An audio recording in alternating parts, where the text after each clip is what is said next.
Big Bend National Park.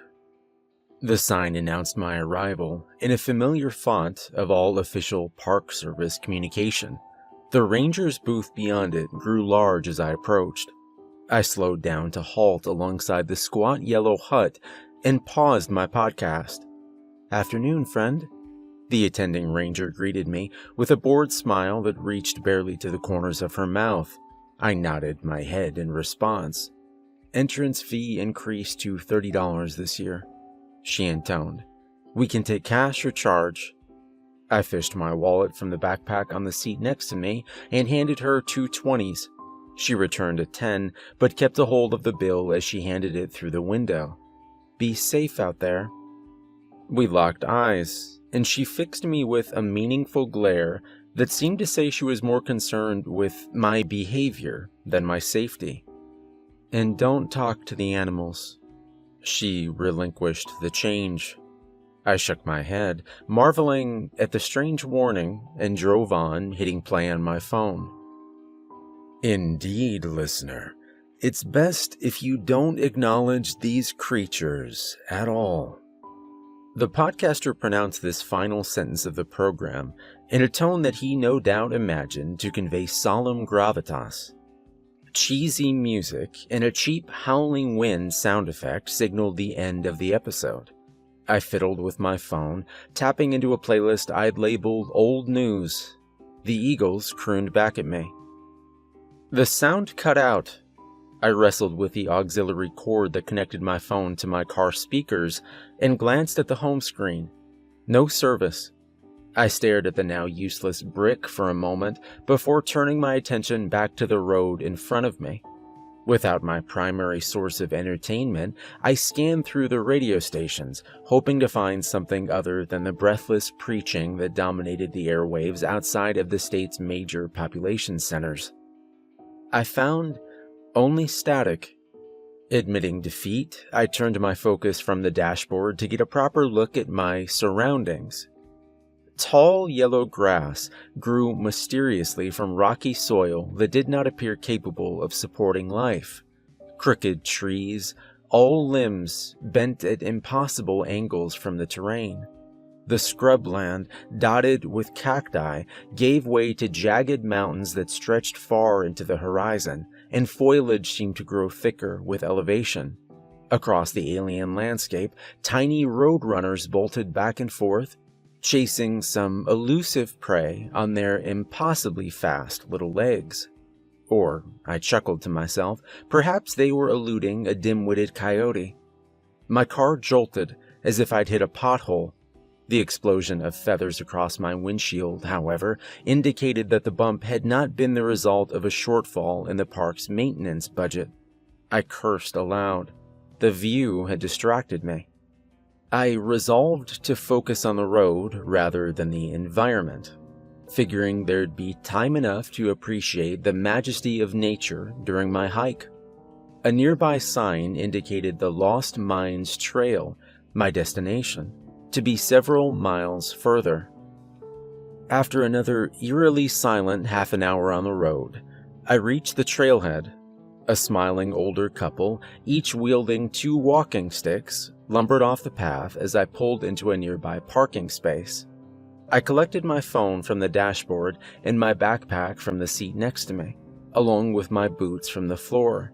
Stepping out of the car, I stretched my legs and popped the trunk.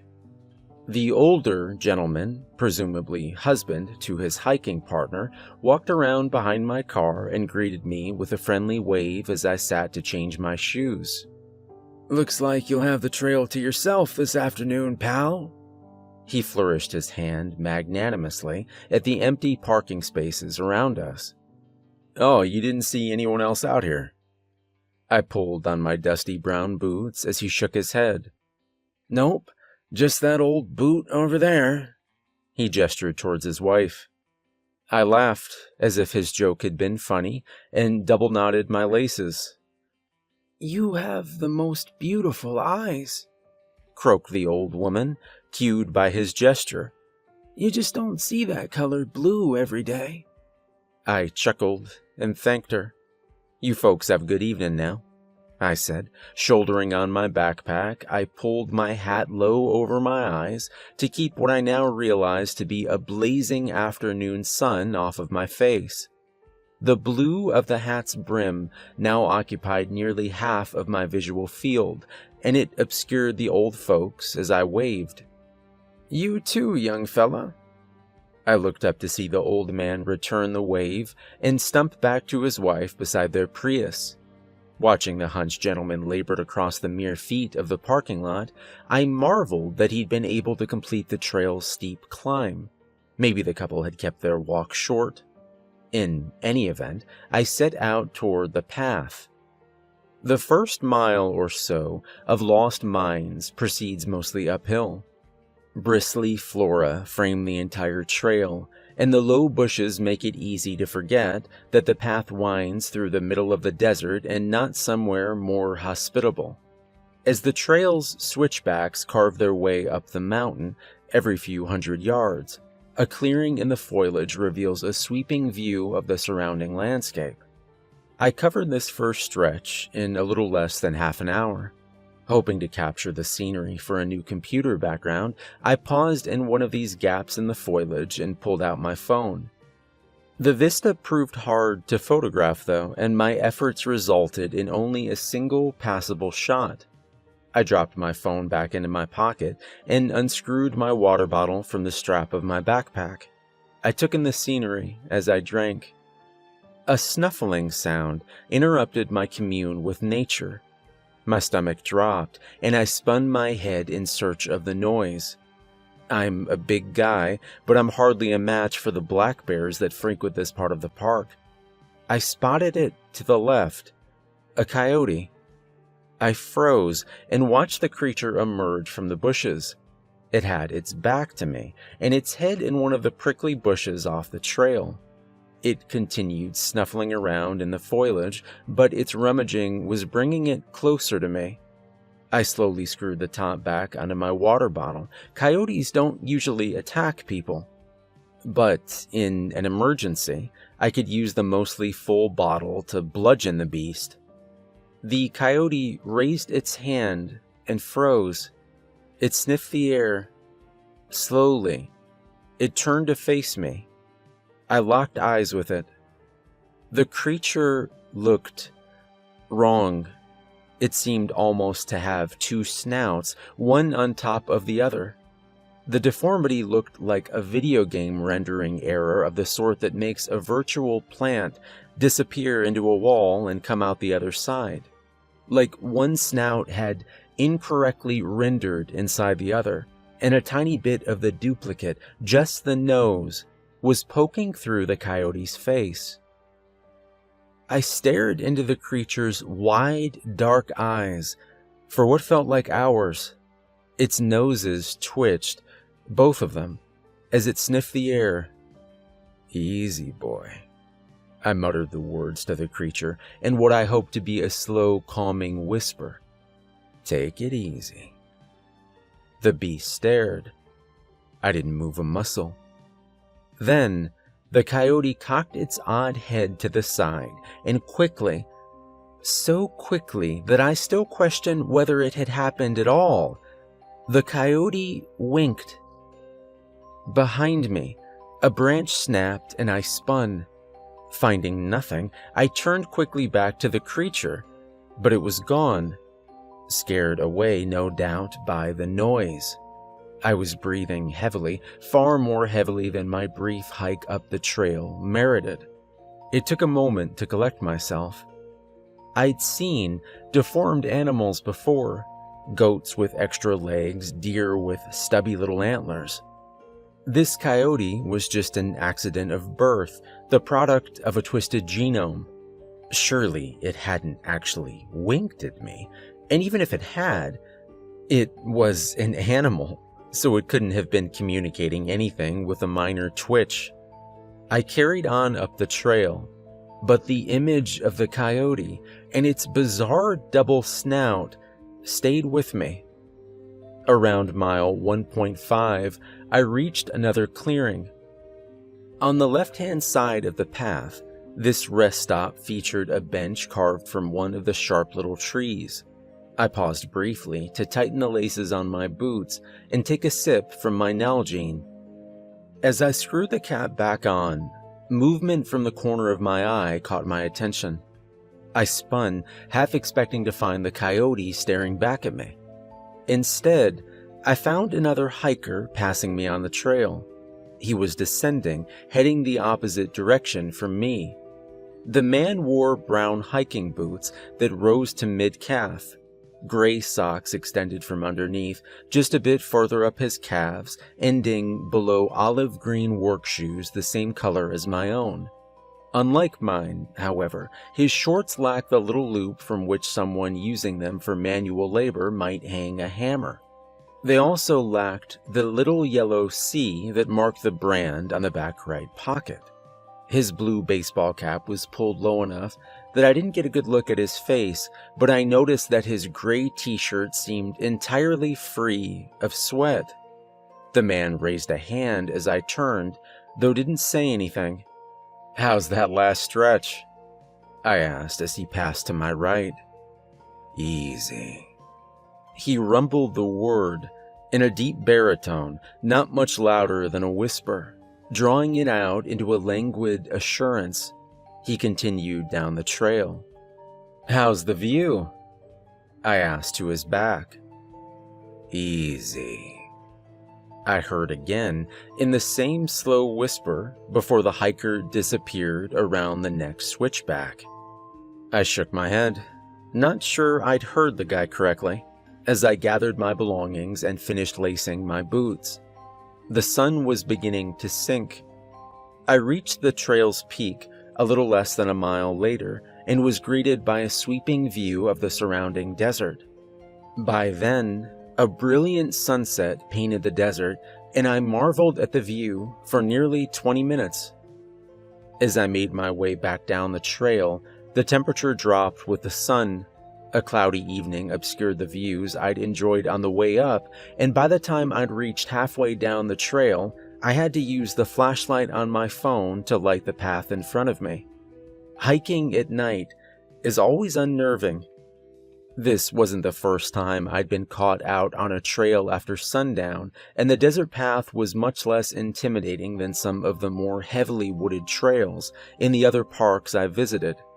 Still, the normal sounds of wildlife become much more sinister at night. As I descended, my thoughts turned back to the events of the day.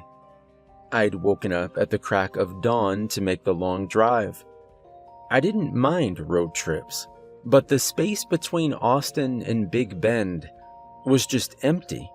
Not like one little town every couple of miles empty. Completely empty.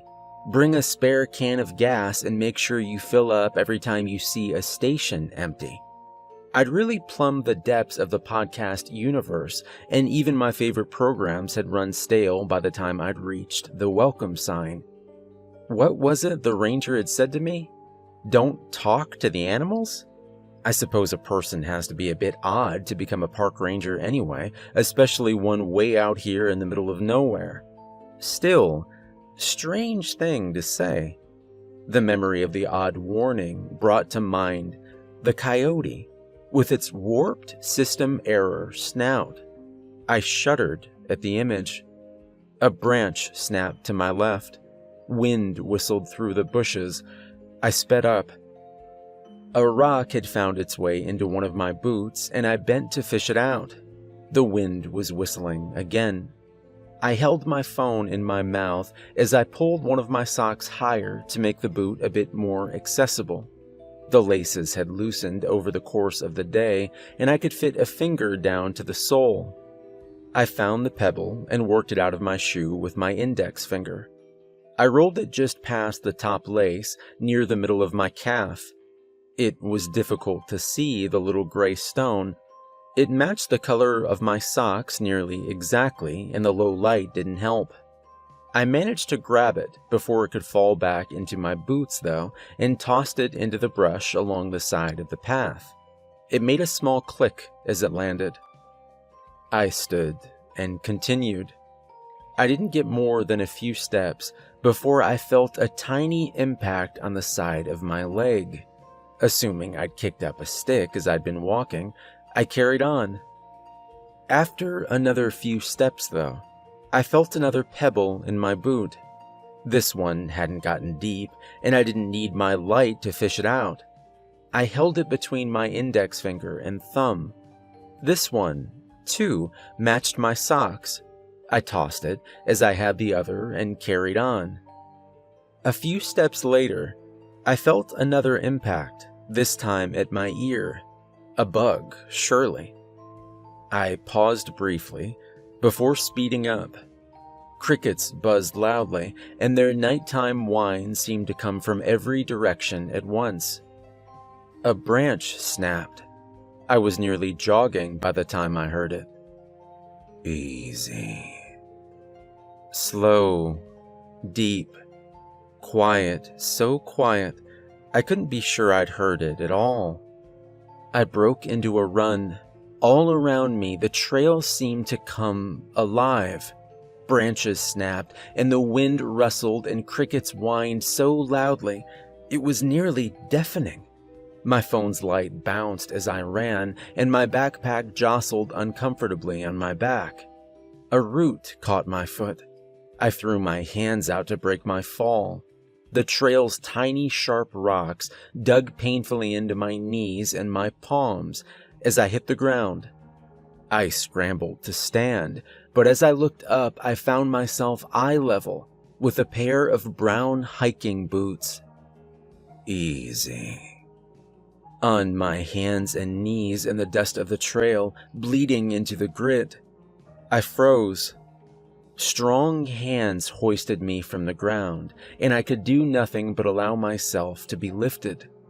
After an eternity, I raised my eyes and found myself face to face with the park ranger. Easy, she said, in the same careful tone that she'd used when selling my admission ticket, not the hiker's creepy whisper. I caught my breath for a moment before I responded, "Thanks." I dusted off my shorts and stepped back. Once I collected myself, I realized that I'd reached the end of the path and the ranger stood at the trailhead. My car was just a few feet away, and a light over the parking lot illuminated us. The ranger was holding a shotgun. She wasn't pointing it at me precisely, but she certainly wasn't pointing it anywhere else either. If she fired it, she'd probably blow off a few of my toes. Behind her stood the old couple I'd seen on the way up the path. The old man stood straighter now than he had earlier in the afternoon, and he'd traded his walking sticks for a shotgun of his own. His wife, too, was armed, and the three of them stood unmoving between me and my aging forerunner. None of them looked directly at me. In fact, each seemed to be looking pointedly at a spot where I wasn't. "What did I tell you when you first came into the park this afternoon, friend?" The ranger asked the question carefully and without much inflection. She still didn't meet my eyes, instead staring at the path behind me. Given her monotone, I couldn't tell whether she was scolding me or testing me. "Don't talk to the..." I paused. "The coyote. Don't talk to the animals," I finished. The ranger and her companions, all visibly deflated, as if they'd been holding their breath. Each of the three of them finally turned their eyes to me, and the ranger shouldered her firearm. "Friend, you get back in that car and you head straight out of this park," the old man commanded me, with a gravity that could not possibly have come from the doddering old fellow I'd met earlier in the day. "Don't stop. Not for nothing," the old woman added. "Or nobody." She fixed me with a steely gaze that matched the gravity of her husband's.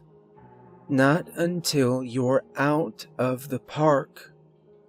I wouldn't worry too much about the speed limit either, friend," the ranger added. I opened my mouth to ask what in God's name the three of them were talking about, but the ranger fixed her jaw in such a way as to indicate that the conversation was over. The old couple wore similar expressions, and the three of them turned their full attention to the path, guns aimed to the ground. I followed their instructions. I didn't change my boots. I didn't take off my shirt, even though a day's worth of sweat had turned into gray material nearly the same color black as my car's upholstery. The 4Runner came to life with its deep rumble, and I stomped the gas, peeling out of the parking lot with a squeal. My hands didn't stop shaking until I was nearly 3 miles from the trailhead. The road in and out of Big Bend is straight and covers several miles between the park entrance and the trails. I'd finally begun to relax, and I could see the ranger's booth in the distance when I heard it again. "Easy." The same slow whisper, so quiet that my rumbling engine nearly drowned it out. I spun my head in every direction. The sun was all the way down by this point, and I couldn't see much outside the too dim glow of my headlights. I heard it again. "Easy, boy." The same tone, the same whisper. "Take it easy, boy." Faster this time, but not like a person who talked fast, like a video game played at double speed. I continued to look frantically around me, doing my best to keep some attention on the road. Motion at the corner of my eye caught my attention. I turned my head to the right. At the very edge of the half-circle of road, illuminated in my headlights, ran an animal.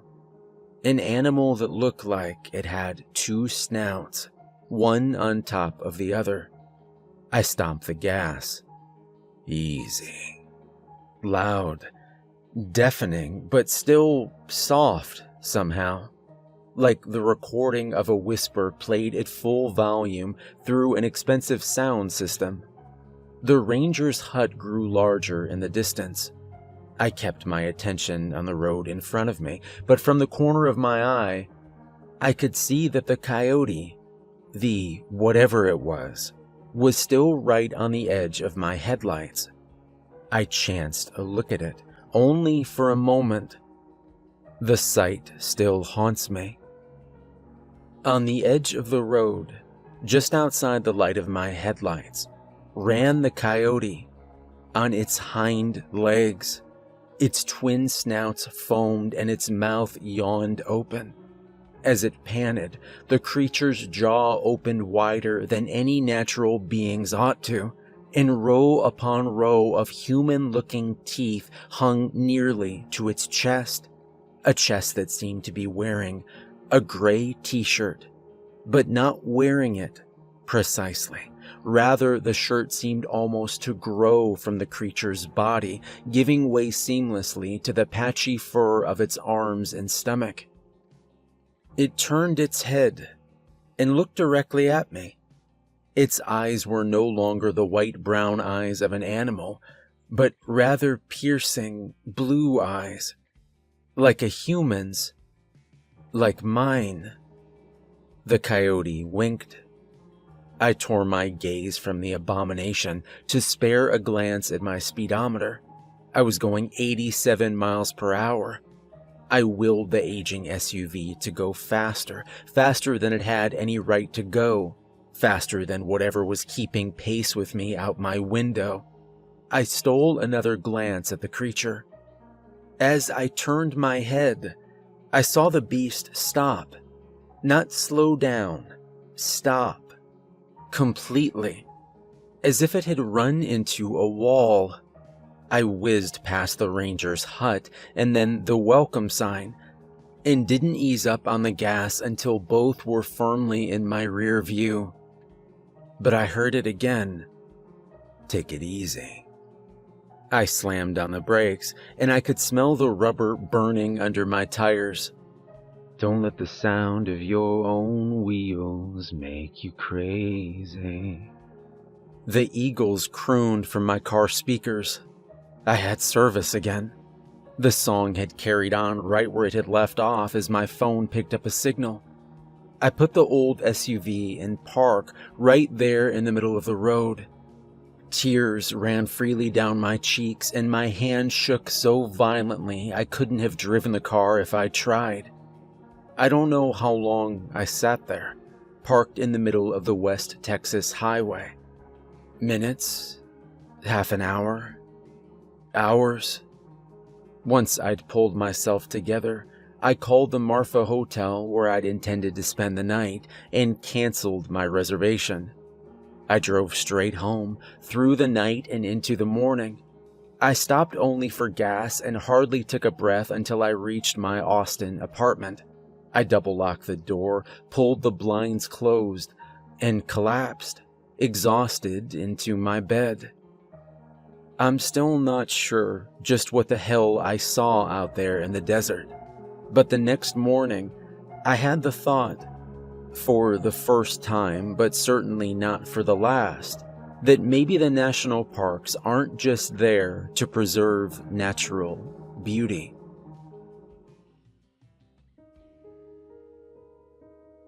Shenandoah. And how long will you be staying at the Skyline Lodge? I winced at the hotel's unfortunate name. The members of a Depression-era Public Works Committee had no doubt deliberated for months on just what to call Shenandoah's in-park accommodation, but their efforts had not paid off. Just the one night. I handed the desk attendant my credit card. "Well, we're glad you can join us." She passed a map over the counter along with 2 keys and my receipt. "You're in room 188 in the Hazeltop building. Just follow this road to the right." I thanked the woman, crossed the small lobby, and pushed open the door into a crisp autumn afternoon. My decrepit Forerunner waited in the lot outside. I dropped the room keys and their associated paperwork into my backpack on the front passenger seat and started the old beast. The SUV rumbled reluctantly to life, and its engine spluttered at the indignity of being called again to service so shortly after I'd last shut it off. I patted the dashboard affectionately. "You're doing great, girl." As if on cue, the engine quieted at my affection. Rather than head directly to my no doubt dingy room, I took a left out of the visitor center parking lot. I noted on the map that a portion of the Appalachian Trail crossed through the park just down the road. The trail was on my bucket list. I certainly couldn't hike the whole thing today, but I always enjoyed walking a few miles when I visited the parks I passed through. After only a moment on the road, I came to the Stony Man Trail parking lot.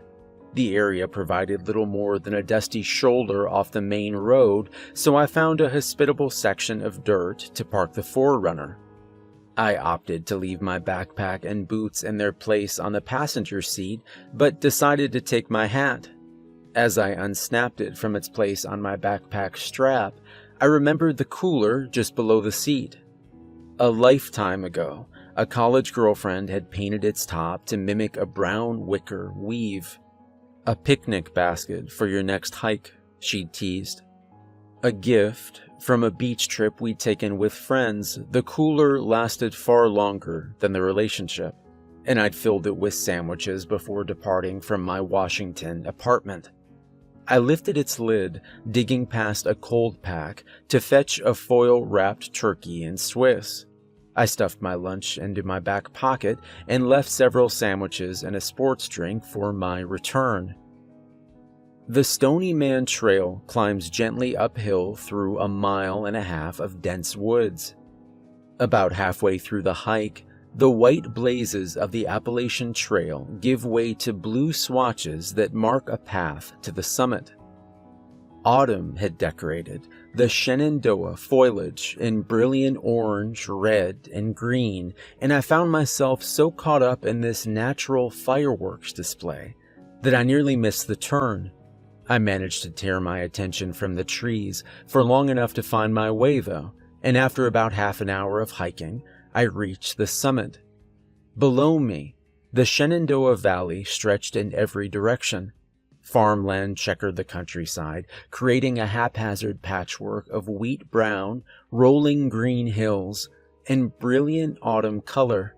Little white farmhouses dotted the landscape, and I imagined their occupants concluding a hard day's work in front of roaring fire. I sat there, daydreaming, for some time. The drive had worn me out, though, and I looked forward to dinner, a good night's sleep, and a morning of hiking the next day. The blue blazes guided me back to the white swatches, and at a leisurely stroll, I made my way back down, accompanied by the lyrical trill of birdsong. After about 45 minutes of walking, I spotted the silver glint of my ancient car through the trees. As I got closer, though, I spotted something else. Distance and the dense forest obscured my view, but through the trees, a massive animal seemed to wrap itself around the right side of my car. I stopped dead in my tracks. I couldn't see it clearly. I stared at the shape for what felt like hours, but was only surely minutes. I crept closer. A yard or two nearer, I could make out a few details. Shaggy arms pawed at the door, and claws clacked against the window. A bear. The creature seemed to stand head and shoulders above the SUV, though. A truly massive bear. I didn't dare venture any closer. A heavy impact shook the nearby branches. I glimpsed a flash of silver through the trees, and I realized what was happening. The beast was rocking my car, left and right. I didn't move. I didn't breathe. I didn't dare so much as blink, lest the animal turn its attention from my car to me. The thumping continued for I don't know how long, and terrified though I was, I worried at how much abuse the old car could take. At this thought, though, the sound stopped.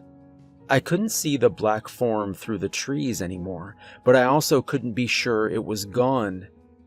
I waited, crouched amongst the trees. After what felt like hours, I worked up the courage to leave the woods for the parking lot. My car was in rough shape.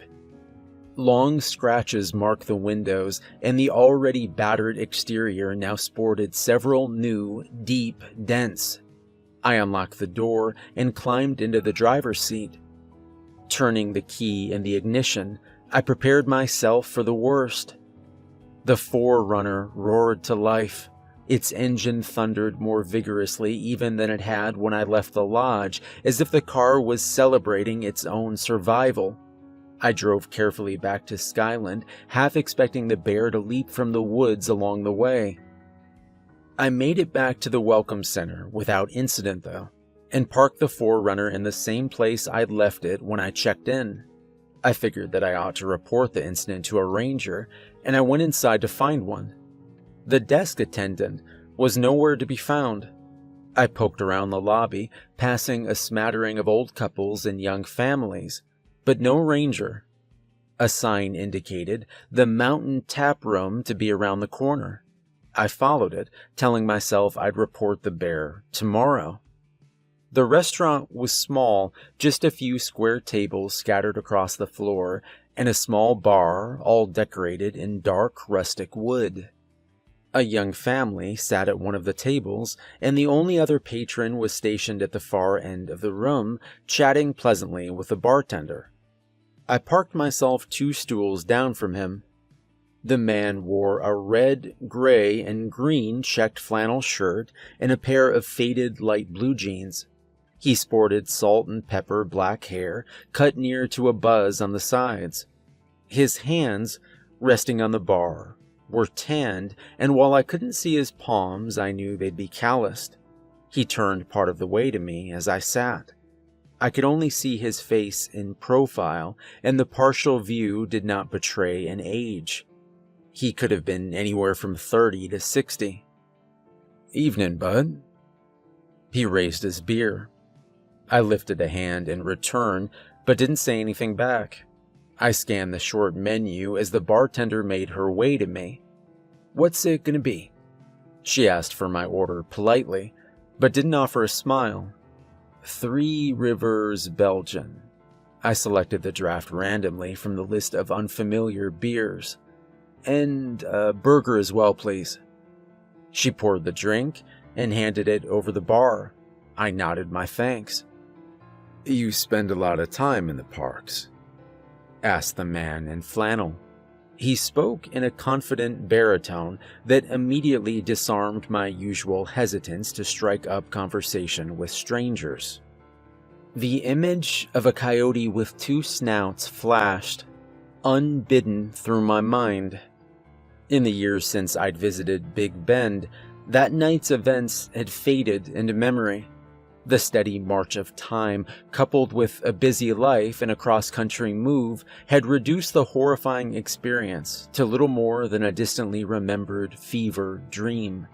I'd convinced myself that what I saw in the desert had been the product of an overactive imagination and too many late-night podcasts.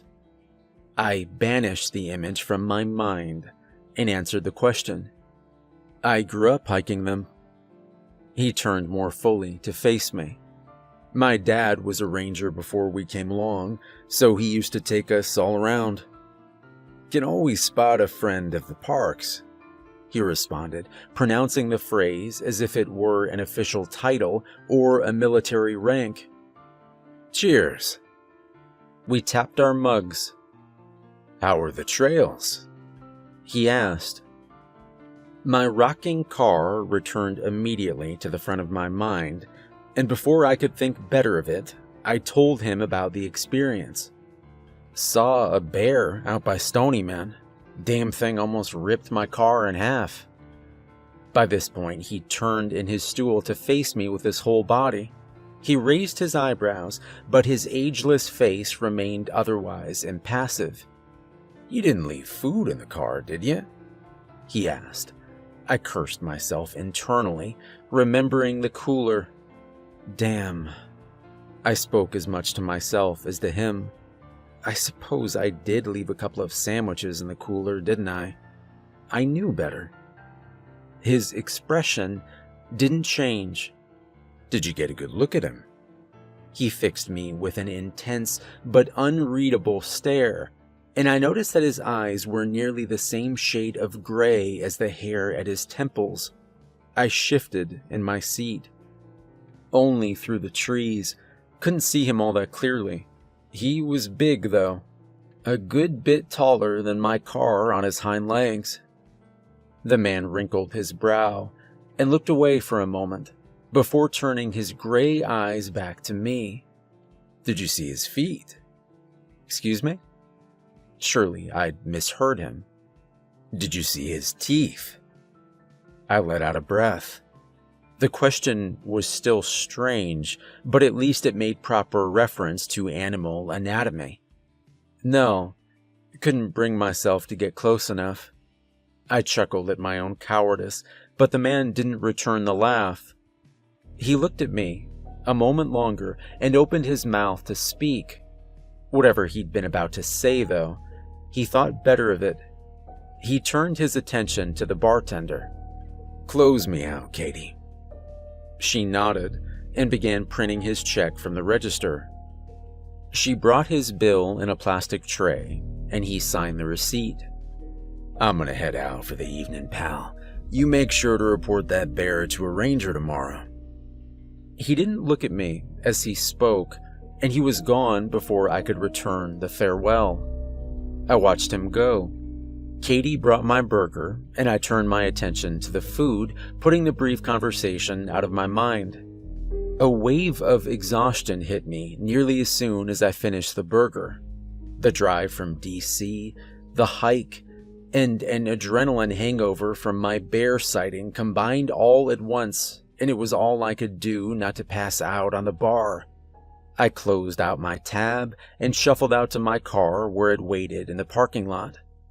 On the way out, I passed the man from the bar, speaking into his cell phone. Rather than interrupt what appeared to be an intense conversation, I passed him without acknowledgement.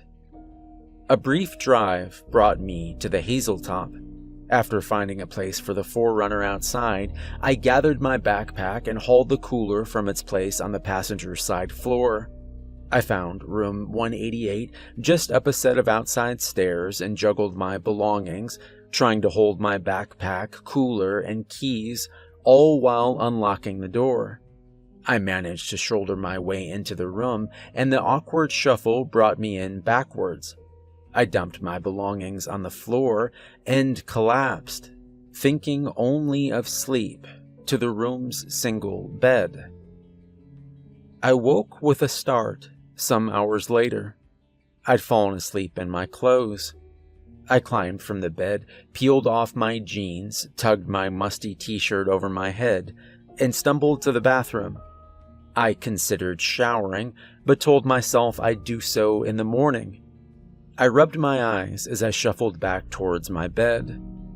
I nearly jumped out of my skin when I saw it. On the far wall, between the drawn blinds of two long windows, was painted a horrifying mural. It was difficult to see in the low light, but I squinted to make out the details. The image showed a creature with the same general shape as a bear, but bigger, and up on its hind legs. It had a bear's heavy lower body, large round head, and narrow shoulders, but it seemed thinner than a bear, nearly emaciated, and more at ease upright, as if the artist hadn't been aware that bears ordinarily walk on all fours. The creature's coat, too, was longer than any woodland animal's.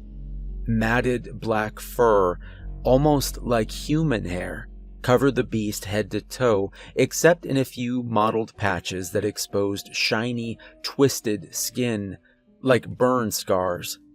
Its face was flatter than a bear's, and a heavy lower jaw, featuring two jutted teeth, hung in a prominent underbite.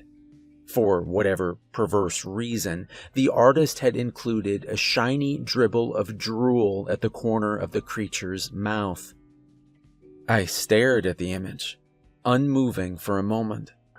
Once the initial shock wore off, I decided I was too tired to think especially hard about the picture, and dismissed it as another product of the same mid-century public works nightmare that had provided the hotel with its tragic name. I crawled back into bed, and in moments slept again. Sunlight, directly in my eyes, woke me up. Remembering the twisted mural, I made it a point of rolling out of bed the other way before shuffling out of the room. I started my car and drove the short distance back to the visitor's center in search of breakfast. I parked amongst a handful of other cars and crossed the gravel lot towards the lobby. A sign for the potluck dining room guided me to breakfast. A hostess sat me at a table in a far corner. Like the mountain tap room, dark wood covered nearly every surface of the dining restaurant, and floor-to-ceiling windows offered sweeping views of the surrounding forest. A handful of other diners sat, scattered around the wide room. When the server came around, I ordered eggs and bacon. I enjoyed the view until the food arrived. As she brought my breakfast, though, a familiar face joined her. "Morning, pal." The man from the tap room. "How'd you sleep?" His ageless face remained as impassive as ever, but I sensed that he genuinely wanted to know the answer. "Like a rock," I answered truthfully. I was pretty toast after the drive, the hike, and the bear yesterday, so I was out pretty quickly. He looked relieved. "Glad to hear it." As the man turned to go, I thought of the mural and the twisted bear it had shown. "Hey, did your room have one of the murals?" He stopped dead. As he turned back to me, I saw that the color had drained completely from his face. "Mural," he asked quietly. I could see him thinking, and he asked the next question carefully. What did yours show? A bear thing, I answered, but a big one with a weird face. He set his jaw and nodded as if he'd hoped that I wouldn't answer in the way I had. He thought again for a moment, and then, as if he'd made up his mind, fixed his expression in a look of grim determination. Without a word, he grabbed my arm, and before I could protest, he hauled me from my seat. Hey man, what? I tried to shake the arm free, but his grip was like steel. He frog-marched me across the restaurant as the few other patrons looked on in confusion. He didn't answer though, as we left the restaurant and crossed the lobby. That same look of determination remained fixed on his ageless face as he led me outside to the door of my car. You need to follow me.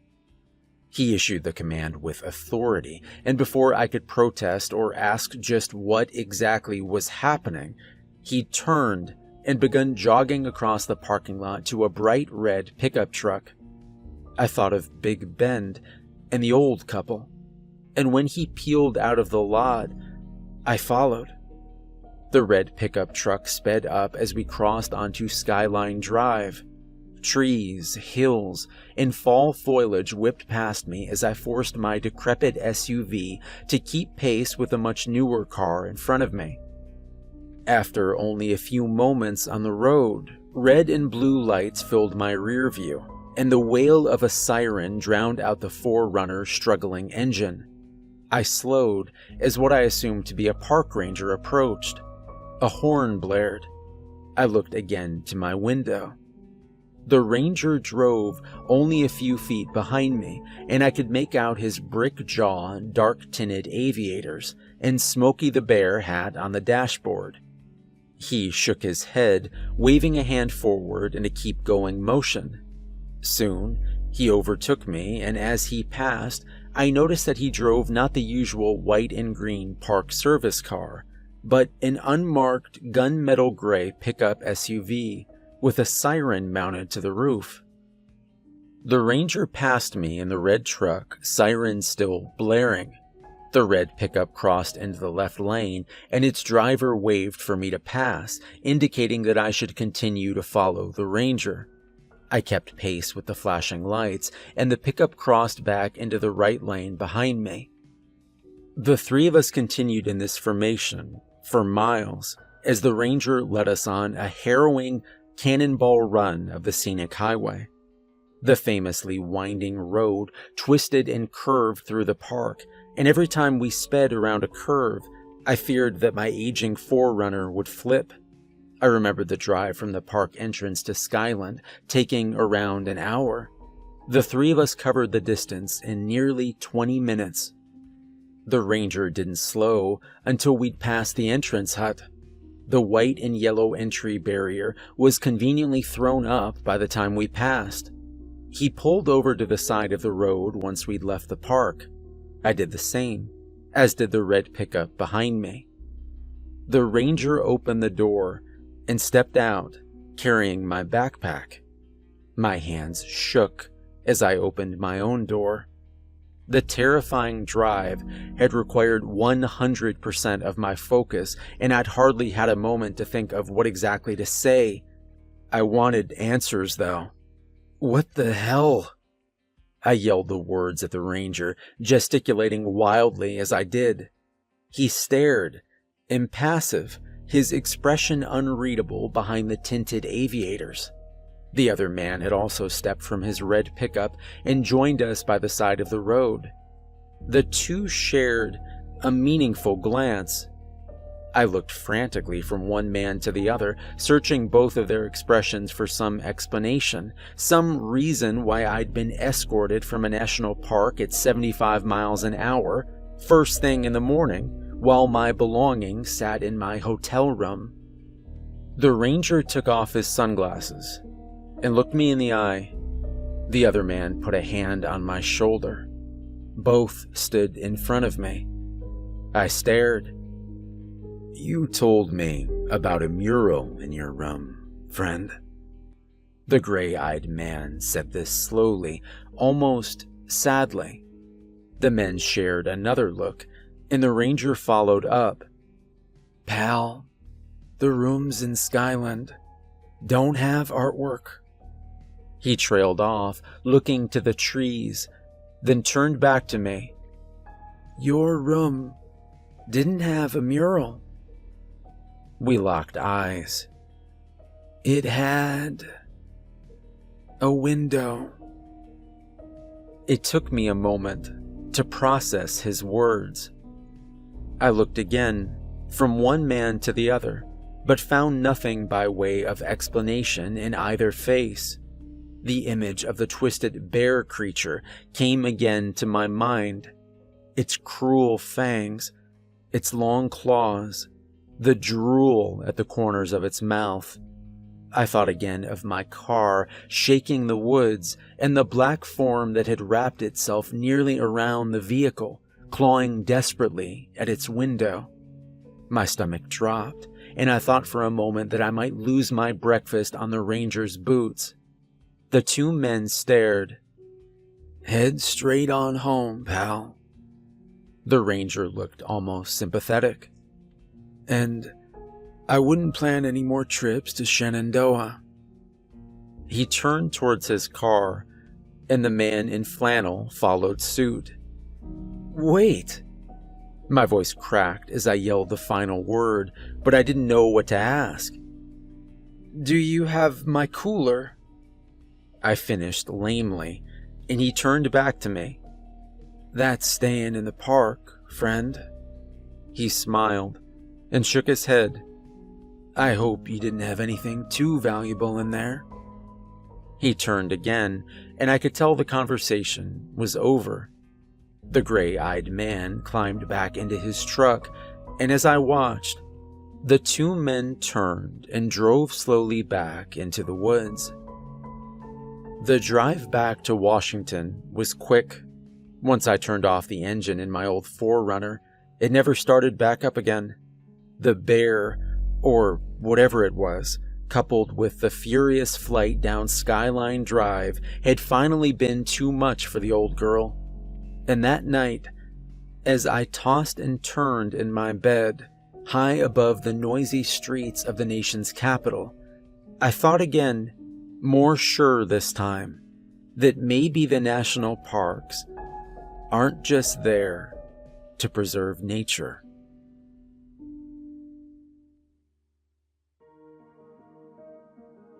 Yellowstone. "He's not far now." Our guide indicated some unseen sign at the base of a nearby pine tree. I nodded my head knowingly and did my best to give the impression that I cared deeply about catching up to the elk. I didn't much like the outdoors anymore, but in grad school, trying to stand out, I'd made the mistake of putting hiking and exploring the national parks in the interests section of my resume. Much to my chagrin, this inclusion had labeled me outdoors guy at my job, and when my boss Owen invited me to join a group for a team-building retreat to a hunting lodge in Wyoming, I didn't dare decline.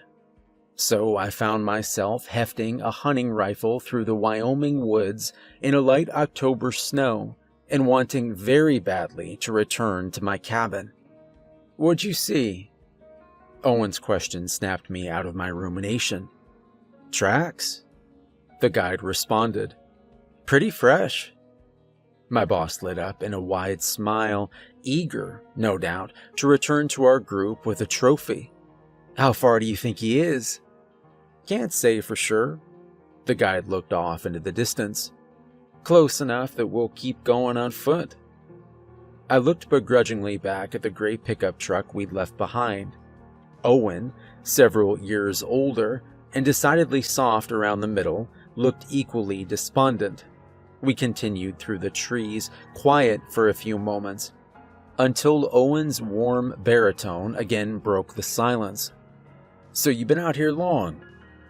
The guide chuckled, and deep wrinkles gathered around his eyes. I used to be a ranger, spent 20 years in the parks, including Yellowstone. Retired a few years back, and I've been leading trips for Stone Creek ever since. At the guide's mention of our hunting lodge, I thought again of my sumptuously appointed cabin. Something in my face must have betrayed me, because when the guide turned back to us, he shot me the sort of indulgent look that outdoor working types often give inside city folk. "How about you boys? Spend much time out this way?" "Yep," I shot back, mildly offended by his look. "My dad was a ranger. I spent a lot of time in the parks as a kid."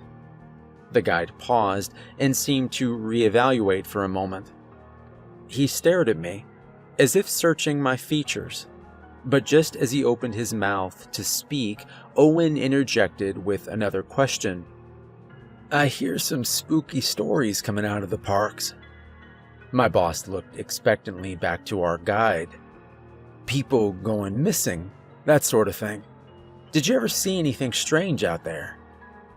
My stomach dropped. A coyote with two snouts flashed through my mind. I tried to keep a neutral expression, though, and the ranger saved me by answering quickly. "Oh, sure, you see all kinds of strange things. Kids turn up miles from their parents, in places they couldn't have gotten on their own. Hikers hear impossible sounds coming from the trees, that sort of thing. The parks are big, though, and there's a lot of them. So just statistically, some odd stuff is going to happen out here." He waved his hands at this final dismissal in a nothing-to-see-here gesture. But as he looked from me to Owen, he paused for a moment, and we locked eyes. I knew then that he was lying, and he knew that I knew, and we shared a brief moment of silent understanding that stretched on until Owen interjected again. "Huh? Your dad ever tell you about any of that?" He looked at me expectantly, and I tried desperately to concoct some way of ending this line of conversation without being rude to my boss. The guide must have seen my discomfort, though, because he saved me again. "Look there!" He gestured to the base of another spruce. "We're close now." I didn't see anything in the spot he'd indicated, but whether he'd seen a sign or not, the distraction proved effective, and Owen's questions stopped. We continued on again in silence. After only a few moments of blessed quiet, the guide raised a hand and put a finger to his lips. Owen and I stopped in our tracks, pausing at the crest of a hill. The guide pointed into the distance, and I followed his finger. For a while, I saw nothing, and I searched the landscape for some sign of whatever he'd indicated. The Wyoming woods had grown thicker around us, and we'd left the pickup truck behind. The light October snow was beginning to stick, and a thin layer of white had settled amongst the pine needles. The snow wasn't so heavy that I couldn't see clearly, and I scanned the rocky hills below us for some sign of our prey. After a moment of searching, I spotted it. Far in the distance, perhaps a few hundred yards away, a set of antlers peeked out from behind a copse of trees. I grinned.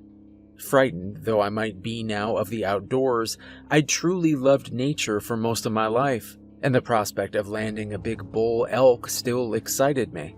I turned back to my group. Owen was looking through a set of binoculars, scanning the woods as I had, and the guide waited patiently for him to spot the animal on his own.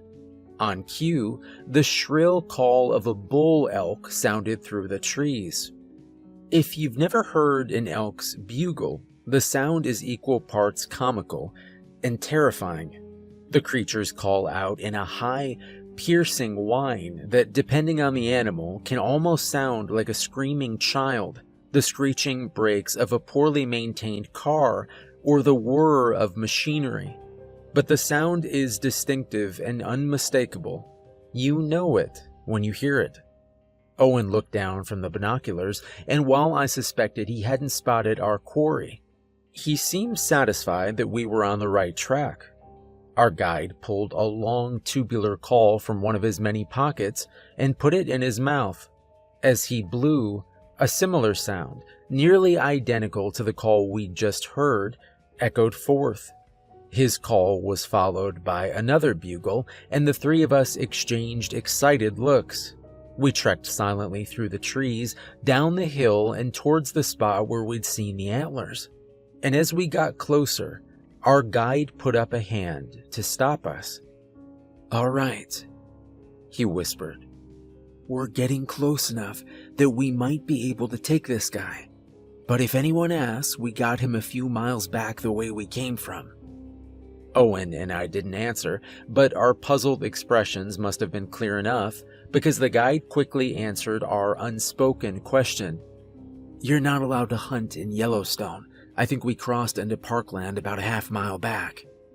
His words hit like a punch to the stomach.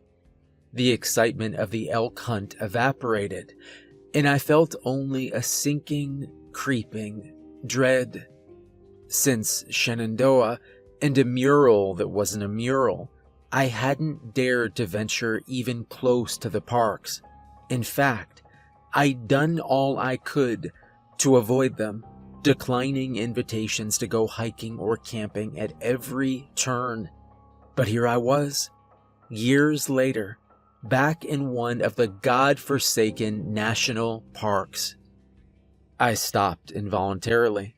The guide carried on, though, either not noticing or ignoring my reaction. "I know all the rangers on duty, and neither of y'all would get in trouble, but still, it's a hassle I'd rather not deal with." Owen nodded conspiratorially, and I did my best to fix my expression. Apparently, I didn't quite manage it, though, because Owen weighed in to reassure me. "See, you're not going to get in trouble. I'm sure it happens all the time." He looked to our guide for further reassurance, but the old ranger spotted something in my face that Owen hadn't. He fixed me with the same look he had when I mentioned that my dad had been a ranger. Again, he seemed about to say something, but another bugle cut him off. He turned, and we continued down the hill and into the woods. Slowly, we stalked closer to the elk. Circling around the spot we'd last seen, we approached from behind. At the guide's insistence, we readied our guns. Owen would take the first shot, of course, as he'd financed the entire retreat. I hoped I wouldn't have to follow up, though, because my hands had begun to shake as my fear of the parks took hold. Our boots left faint, nearly invisible tracks in the thin layer of frost that was now accumulating atop the dirt. Snow has a way of muffling noise, and I could hear only the sounds of our own breath and an increasingly frantic heartbeat. Again, the guide held up his hand, and we stopped. I spotted the antlers again, through the trees. They were closer now, about 100 yards away. I stared, fixated, as the antlers shifted. I held my breath, and the silent, still woods seemed almost to do the same as I readied myself for the beast to move. Owen knelt and brought the rifle to his shoulder in a practiced motion. The antlers shifted again. All was still. Then, slowly, inexorably, the antlers moved from behind the distant tree, or rather, their owner moved, and the antlers came with it. And as the beast came into view, it became clear that whatever the antlers were attached to, it certainly wasn't an elk. The antlers ended in sharp, vicious points that did not seem entirely natural, and grew from a head that seemed to belong to a human, or something that had been a human once, long ago. The crown of its head was round and entirely bald. Its face had the same general shape of a man's, 2 eyes, 2 ears, and a mouth. But where a nose would ordinarily be, it had only a small bulbous snub and 2 snake-like slits. Its eyes, I could see even from a distance were a cold, piercing blue. Every other part of the creature was bone white, and had it not been for the antlers, I might not have seen it against the snow. The creature was thin, but its limbs were corded with sinewy, ropey muscle. Its torso again looked like something that had once been human, but a human that had been stretched and twisted so as to be almost unrecognizable. Long arms hung nearly to the ground. Beneath an emaciated rib cage hung a distended, protruding belly. Thin, stick legs with backward-facing knees ended in tufts of white fur and large black hooves. Its enormous hands, tipped with long, filthy nails, held the shredded remains of what looked to have once been a rabbit. The creature, now fully in view from behind the tree, opened its red-stained mouth to reveal rows of long, knife-like teeth. And from that horrifying maw came the shrill, whining bugle of a bull elk. The crack of a rifle sounded through the forest, and the creature's head snapped backwards. I looked back to the ranger, rifle to his shoulder, aiming at the distant horror. I spun my head around, back to the creature as it slowly looked back upwards. And then it turned its head, nearly 90 degrees, to look directly at us.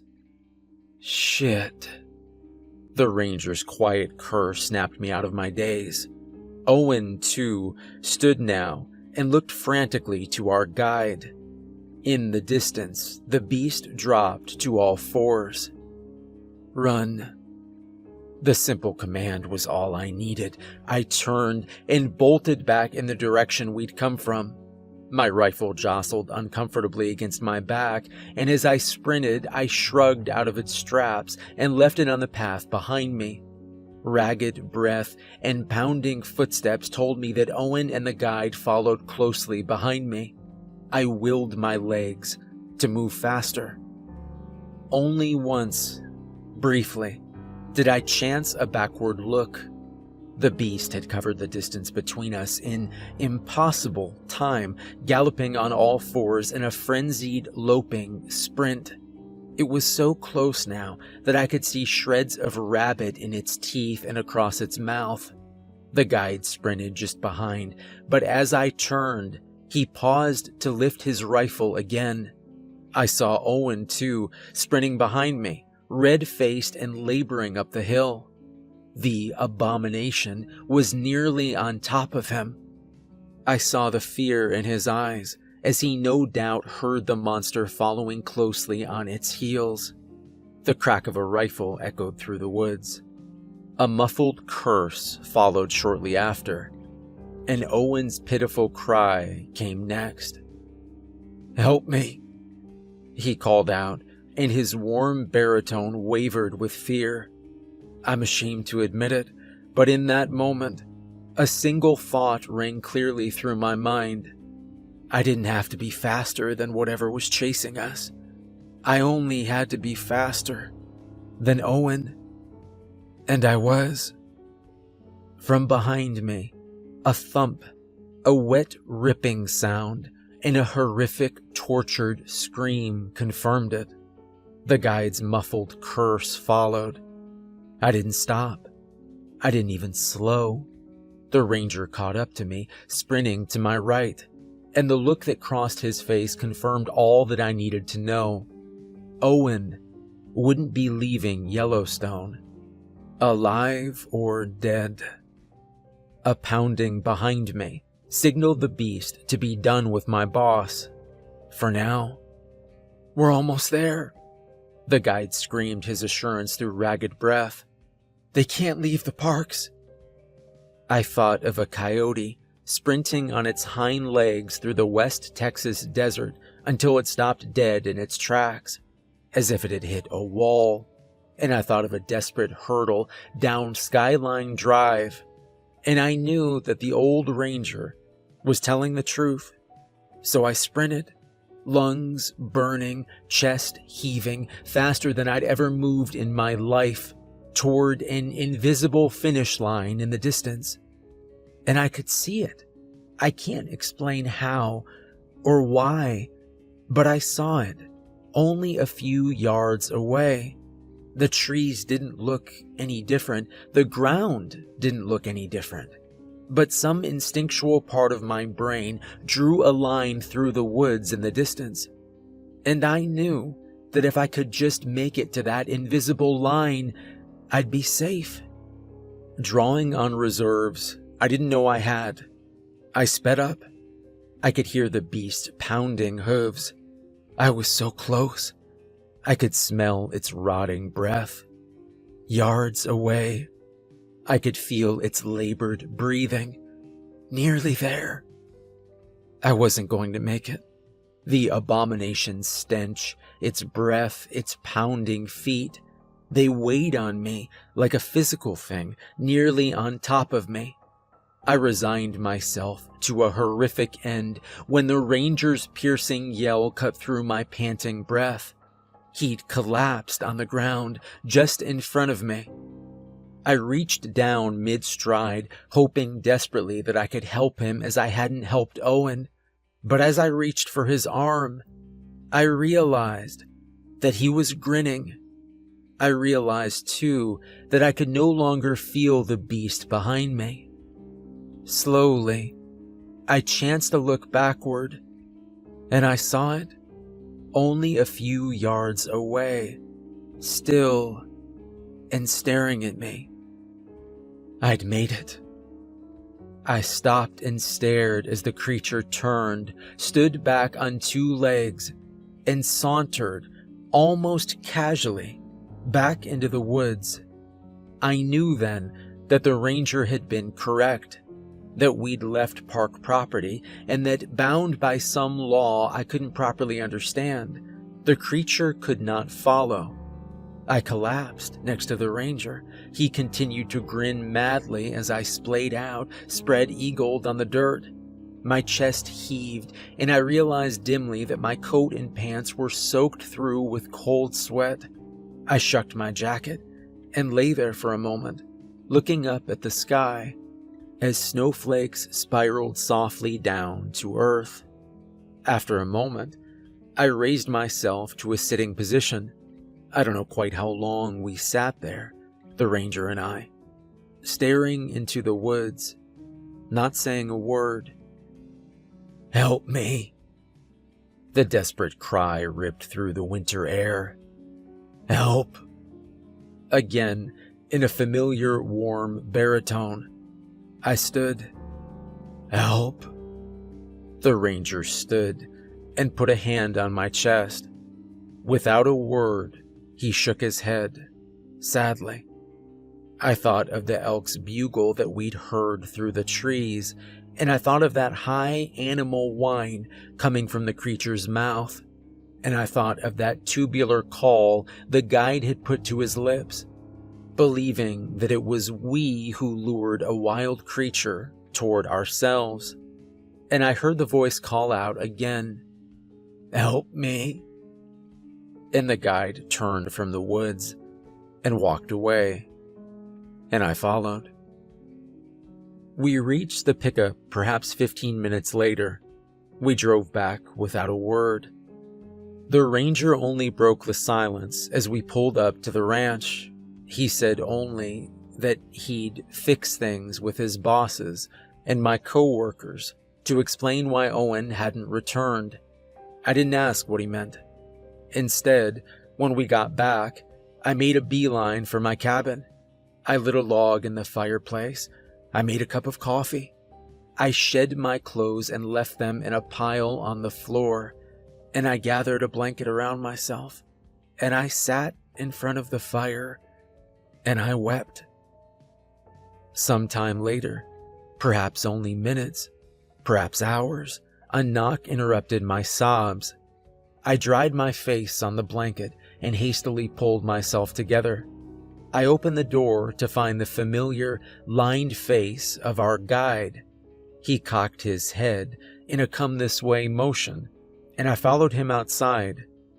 The two of us sat together, side by side in the rocking chairs out front of my cabin. We rocked back and forth for a moment, neither of us quite ready to break the silence. The old ranger spoke first. "What's your last name, son?" I told him. He nodded as if he'd been expecting my answer. "Ah, I figured you were old Danny's boy." I turned to him, shocked equally by his casual reference to my father, and by the fact that after the day's events, I was even capable of shock. "You look just like him." I thought about the night my dad hadn't come back. I didn't respond for a while. Then, slowly, almost resigned, I asked, "What the hell, man?" I wrapped all my questions into the one, the coyote, the bear, the elk thing. With that single question, I asked about all of it. So he told me, and he didn't know much more than I did. But that night, as I cocooned myself in the cabin's sumptuous bedding, I figured that it was like this. We learn in school that the parks preserve nature. They keep people out to prevent them from spoiling the natural beauty. But that's not all they do. Somehow, by some law I can't understand, the parks keep things in as well.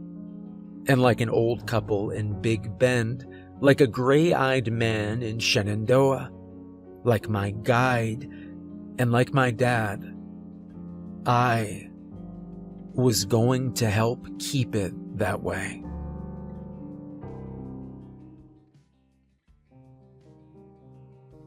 Isle Royal. How far are we? The roar of the small boat's twin motors, coupled with the howling storm, nearly drowned out my voice, and I had to shout to be heard over the din. "About 1.5 miles."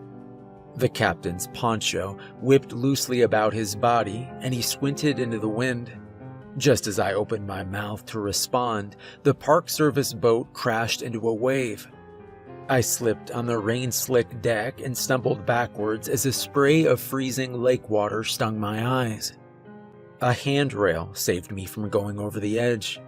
As I turned to huddle closer under the small awning, I found the captain, hair streaming, laughing at my display. His mouth moved, and I heard the deep timbre of his voice, but in the commotion, whatever he'd said was lost to the wind. "What?" I yelled, but the noise drowned me out.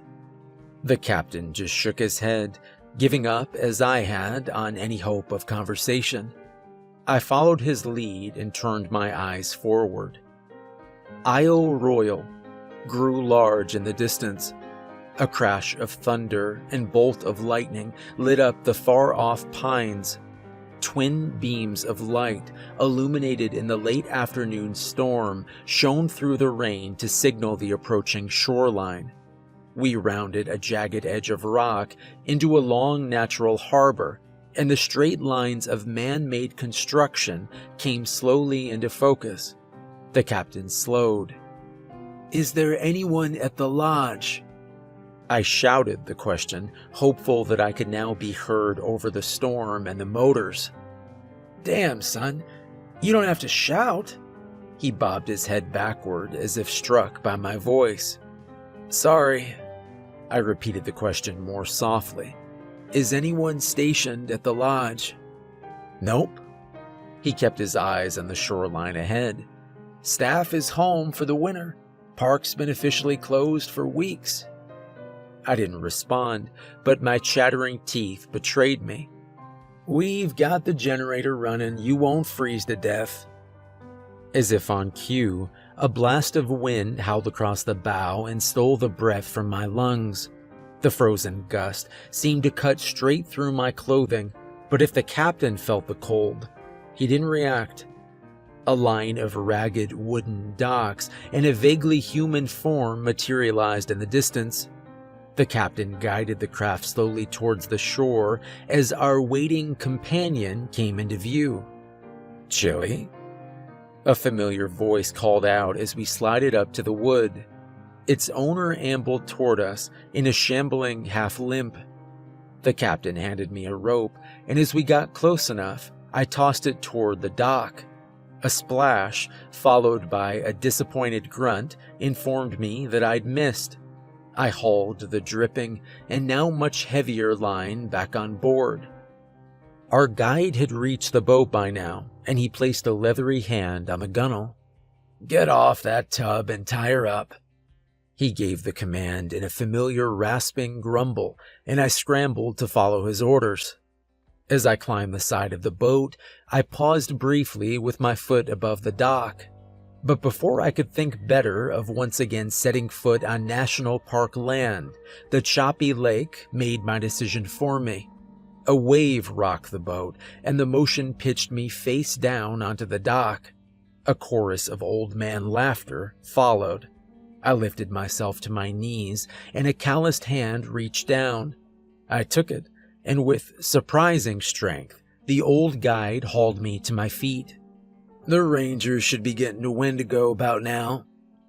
The name of the other, smaller harbor across the island brought to mind for a moment a snowy October day, and the last time I'd seen the guide. The two of them stared at one another until a question from the boat interrupted my reverie. "So, this kid, like you said." The captain climbed from the boat to join us, frost clinging stubbornly to his beard. "Pretty sure." The two old men shook hands. "Let's hope so." The captain took the rope, which to that point I'd been holding, limp in my shivering hands. He tied up the boat in a single practiced motion, and the three of us started toward a lit building in the distance. Inside, the guide provided me with a new, dry set of clothes: a heavy canvas jacket, pants, and a thick cable-knit sweater. I changed and did my best to warm up and dry off. 20 or so minutes later, I sat at a chipping wood laminate table with a steaming cup of coffee. I pulled on a pair of wool socks and laced up my duck boots as the old men joined me. "How was the trip in?" I stared at the guide vacantly. My drowned rat visage seemed to provide answer enough because he dropped the question. "What's happening on the other side of the island?" The captain got straight to the point. The guide set his coffee on the table. He looked us both in the eye. "Those folks are cornered." He stared into the mug. "The Rangers ought to be with them by now, but they can't get nowhere." "I thought the park was closed." "It is." The guide shook his head. "But every year there's a few hikers that think the rules don't apply to them. They take a private boat out to the island, and they get themselves stuck." He told me as much on the phone that morning, before the government escorted mad dash from my DC apartment to middle-of-nowhere Michigan, but I still didn't completely understand the situation. Okay, so why can't they just wait until the storm lets up? I let the question trail off. The ranger looked up, and we locked eyes. "Do you think I would have called you about a storm?" I thought of a twisted coyote with blue eyes too similar to my own. I thought of my forerunner and her last desperate sprint down Skyline Drive, and I all but heard the whining bugle of a bull elk, and I didn't have an answer. "What's the plan?" He told me. I didn't like it. Our boat idled at the edge of the park's natural harbor. The captain had flicked on its powerful spotlight to illuminate the surrounding water, and the twin engines burbled eagerly. Neither I nor the captain spoke, but he wore a look of grim determination that I could only aspire to.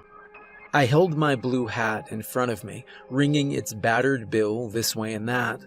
If I didn't, I knew my hands would be shaking. A burst of static across the captain's radio interrupted my nervous fiddling. The guide's voice crackled through. "We're moving. Time to go." The captain didn't waste any time. The puttering engines roared to life, and the small Park Service craft shot forward. My hat nearly flew from my hands, and I put it on, backwards to keep it from flying away. I gripped tightly to an upright handhold and squinted into the wind. The storm had mostly let up, and the water was placid. But a thick fog had settled in over the lake, and visibility wasn't much better now than it had been earlier in the evening. The frozen wind still stung.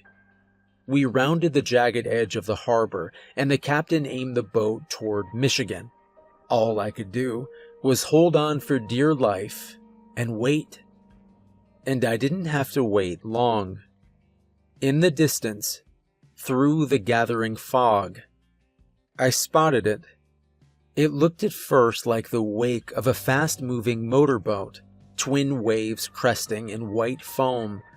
But there was no boat. I pointed it out to the captain. He nodded and set his jaw, but didn't say anything. I turned back to the phantom wake. Now, at its peak, I saw a shadow just beneath the water. The shadow of something massive hurtling towards us. Once, in college, a friend had taken me to visit his family in Miami. We'd gone out on his dad's speedboat. The craft had flown across the water fast enough to take my breath away. The shadow and its wake were moving faster. The captain kept his hand steady and the throttle forward. I turned back to the water. The wake was gone, and the shadow with it. I let out a deep breath I didn't know I'd been holding and relaxed my grip on the handrail. Just as something massive struck the boat, the impact rocked our small craft. The engines roared, lifting partially from the water, and a wave crashed onto the deck as we keeled to the right. I lost my grip on the handhold and stumbled sideways. The captain, scrambling to find his footing, let up on the throttle. Then, the boat rocked again, righting itself. This second motion was too much. I stumbled back to the left, and the boat's side rail caught me about the middle. My boots, made for rain and not open water, found no purchase on the deck, and I pitched head first into the icy blue waters of Lake Superior. The freezing impact stole the breath from my lungs as my whole body plunged into the lake. I floundered madly, thrashing my limbs under the surface. I realized in a panic that my eyes were still closed. I opened them into the blue-gray murk. It took me a moment even to figure out which way was up, but light above me signaled the surface to be just out of reach. I kicked upward, but my soaked winter clothes weighed me down. Desperately, I shrugged out of the canvas jacket as my lungs began to burn.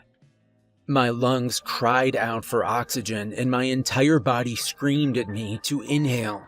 Just as I succumbed, my head broke the surface.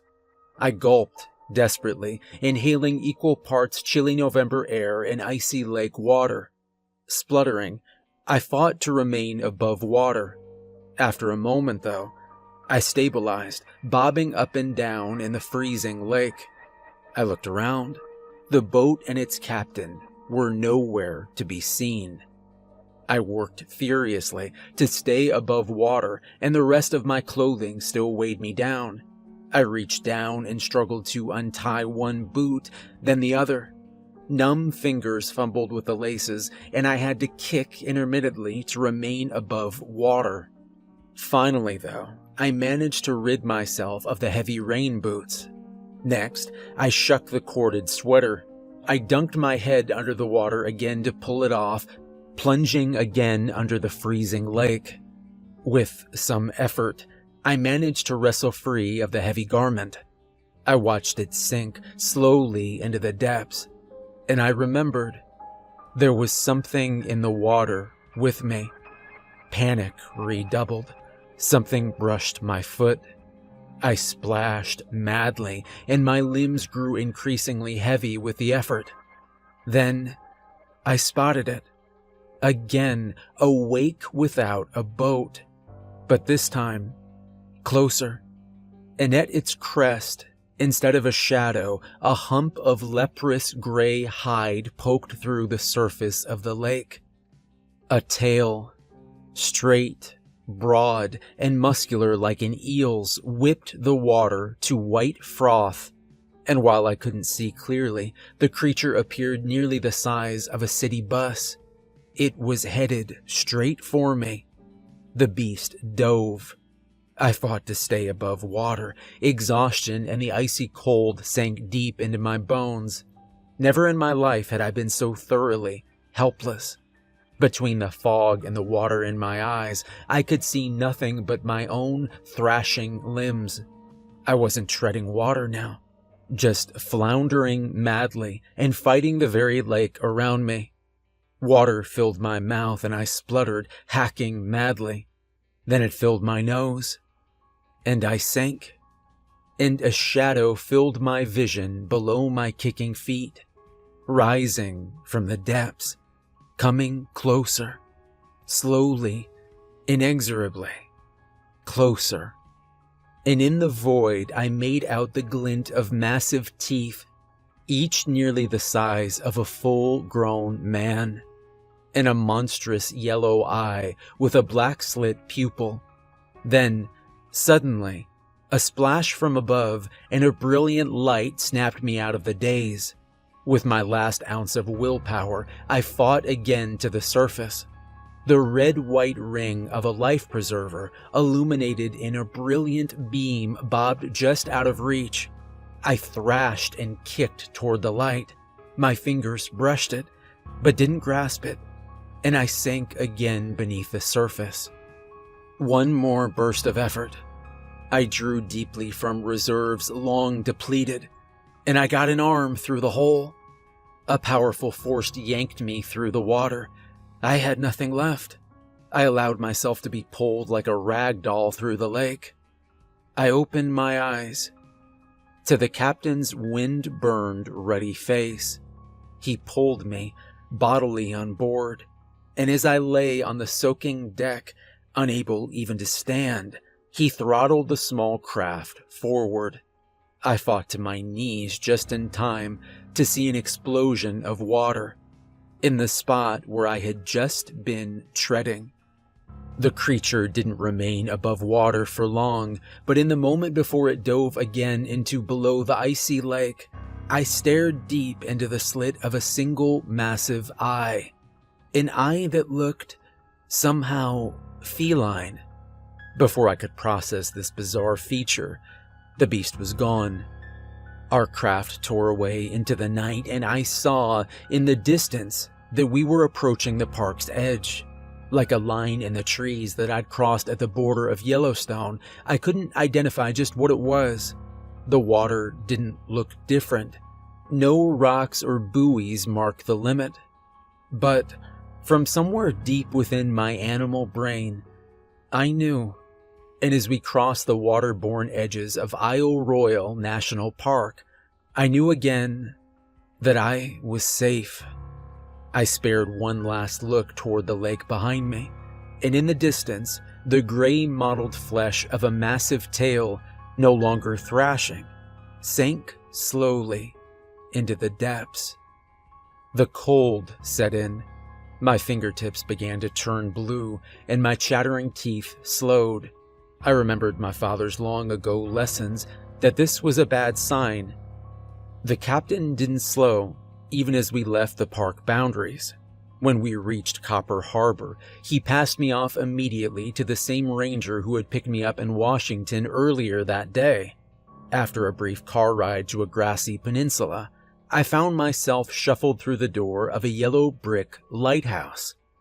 I shucked my soaked and freezing clothes and dried numbly with a towel. The ranger brought me a pair of loose-fitting sweats, my third set of clothes for the day, and a pile of blankets. I wrapped them around myself and fell, exhausted, onto a sofa. I awoke with a start sometime later. The guide sat in a leather armchair reading an honest-to-goodness newspaper. My hat, soaked and practically unrecognizable, sat on a side table next to him. He folded the paper when I woke. "You look better." I didn't respond. He handed me a cup of coffee, and I noticed, vaguely, that the sun shone through the lighthouse's small window. "Cap told me what happened." I sipped my coffee. 5 people are alive because of what you did." He fixed me with an intense stare, and I looked up. "Those folks were on park land without permission, and well, they wouldn't have been allowed to leave. Not until you showed up." I nodded, and we sat in silence for a few moments.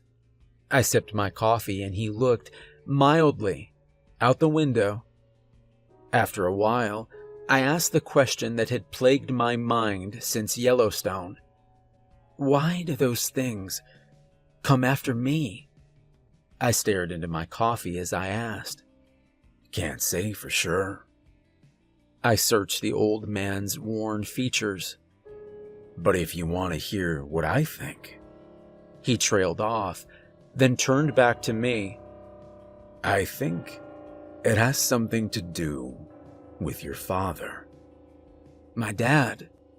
I looked up, suddenly alert. We locked eyes, and then, slowly, carefully, he told me, "Your dad is the only person that ever killed one of them."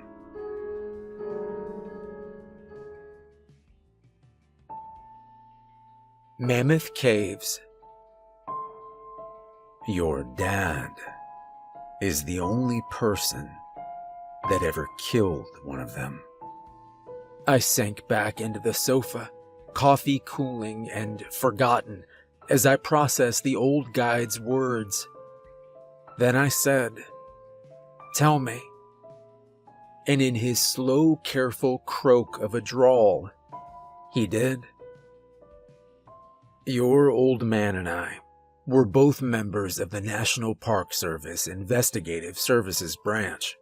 If you ask 100 people, 99 don't know the parks have their own little FBI. But they do, and you can imagine what that job entailed. One day, in the dead heat of summer, a call comes through the Washington office. A kid went missing in Mammoth Cave. Something didn't smell right, and they wanted one of our boys on it. So, a couple hours later, the two of us find ourselves driving a banged-up Park Service cop car through the Kentucky woods with our sirens blaring. When we got to the cave entrance, the ranger in charge, a big hulk of a guy, met us out front.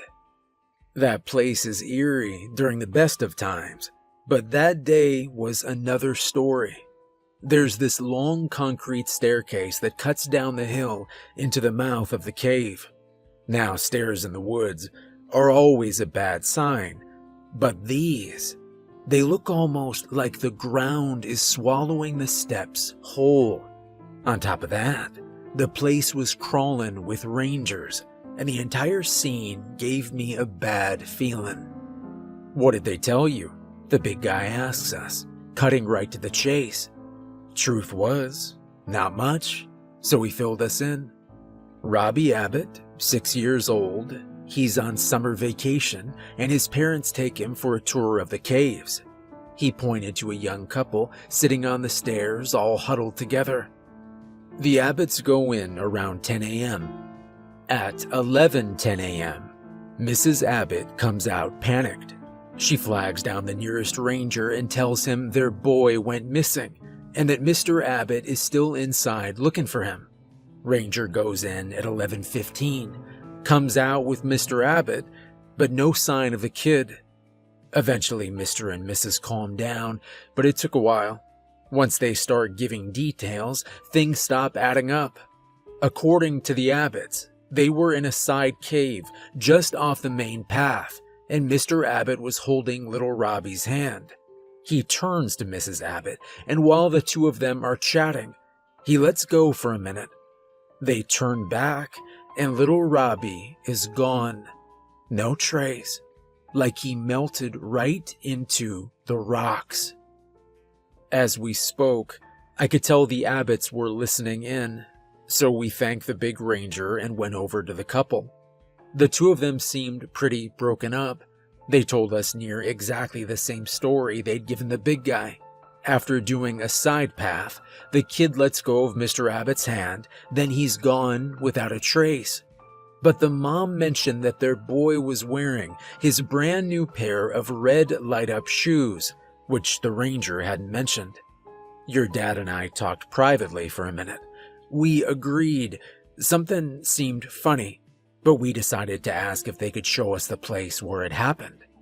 When we asked the couple, Mr. Abbott put on a brave face and says, "I'll go." And the big ranger agreed to let him show us the spot, but he insisted on coming with us as well to make sure we didn't get ourselves lost. So we each took a lantern, and on the four of us went, down that staircase and into the cave.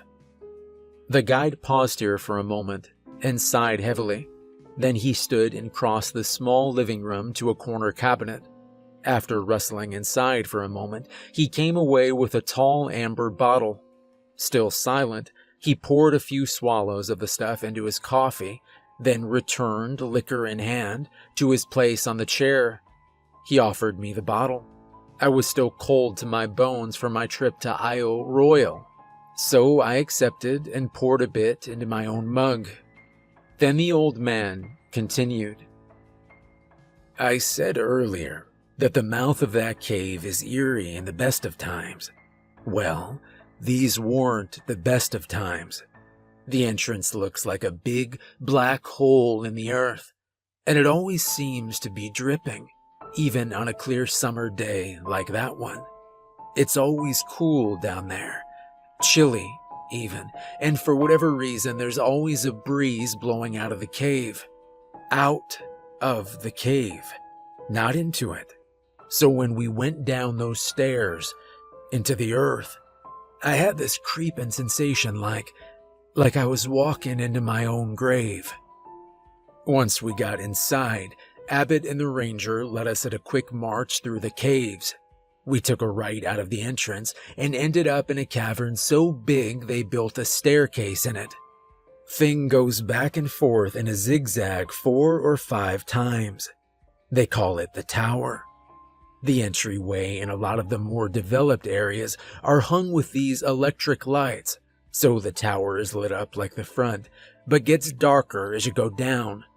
We took a left off of that staircase, but after that, I can't tell you where we went. I did my best to backtrack, but I figured we had the lead guy with us and he knew his way around. After a while, maybe 20-30 minutes of walking, Mr. Abbott stopped us and says, "It was here." The electricity had ended a few turns prior, so we only had light from our lanterns. Cave dark is a different kind of dark. Usually you can see outlines and movement. Down there, under the rocks, it presses in on you like it's a living thing. So it seemed awfully strange that someone would bring their kid down one of these ways. But we got to looking around. Your old man asked the ranger and Mr. Abbott to step back, and we scanned the ground for any sign of the kid.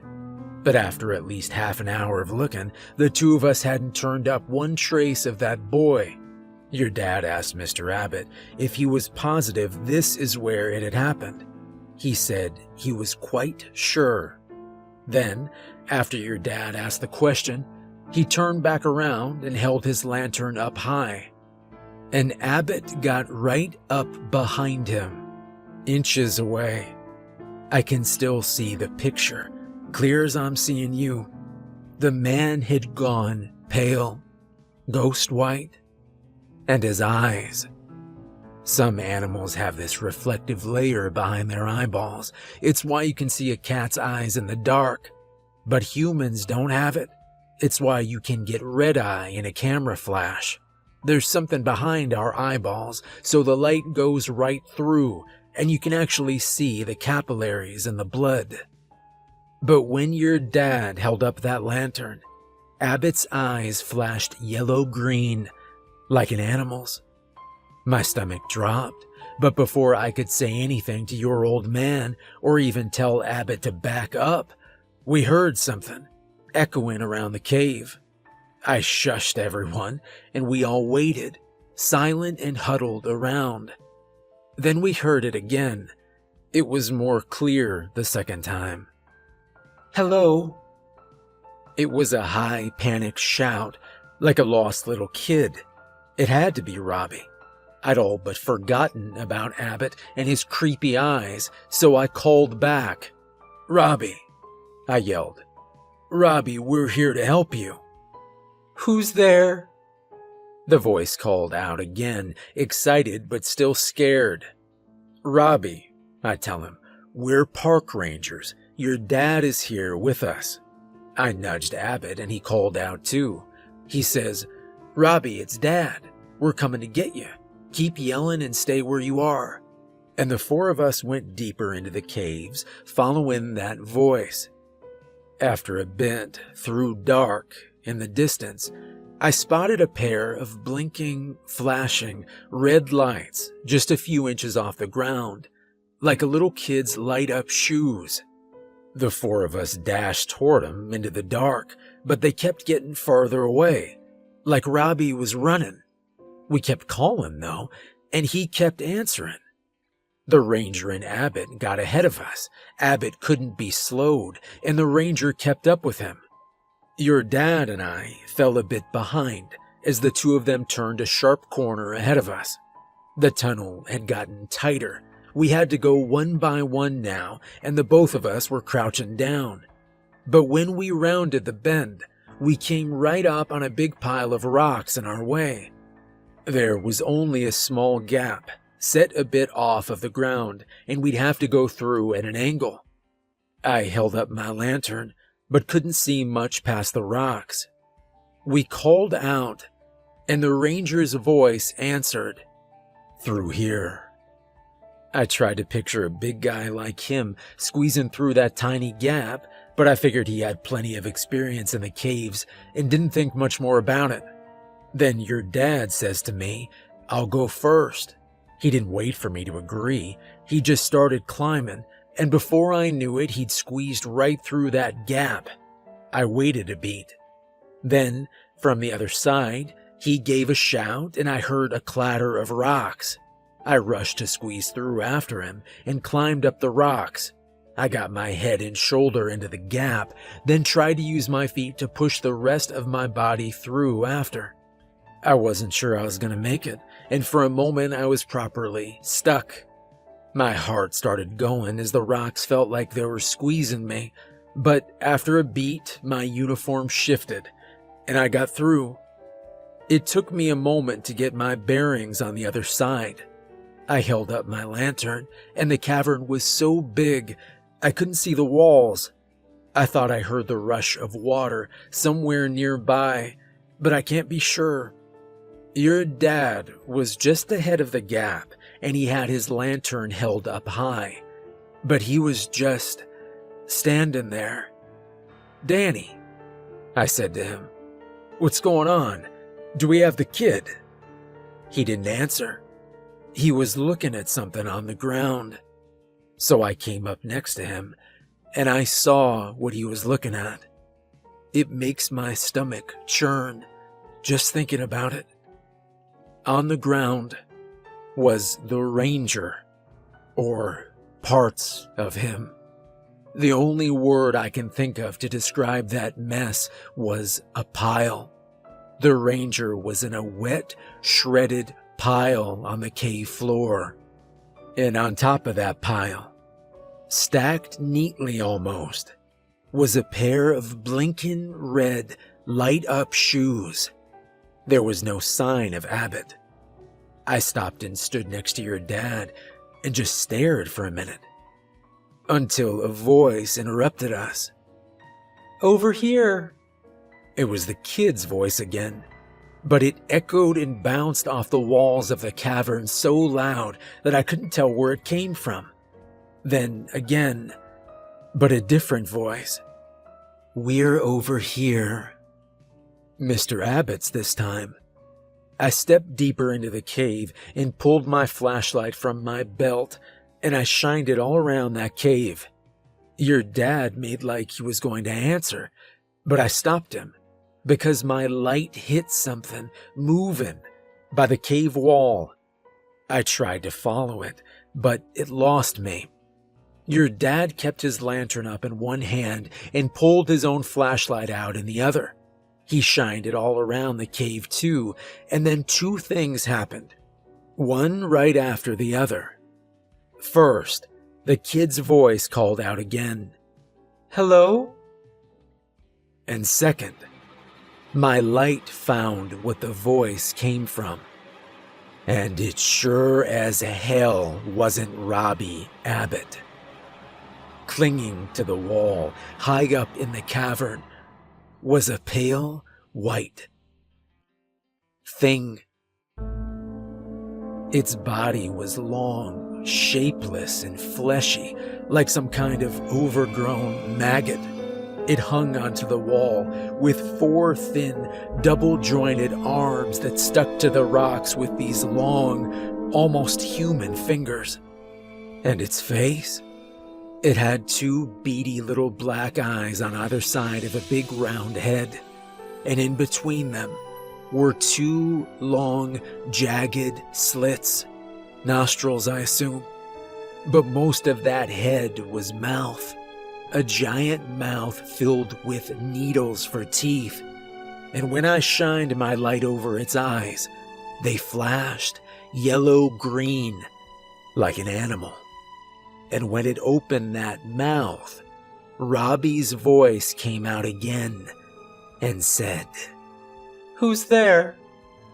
I froze, and all I could do was stare, until another voice from somewhere else in the cave called out, "Over here," in Mr. Abbott's voice, and then another, "Through here," in the Ranger's.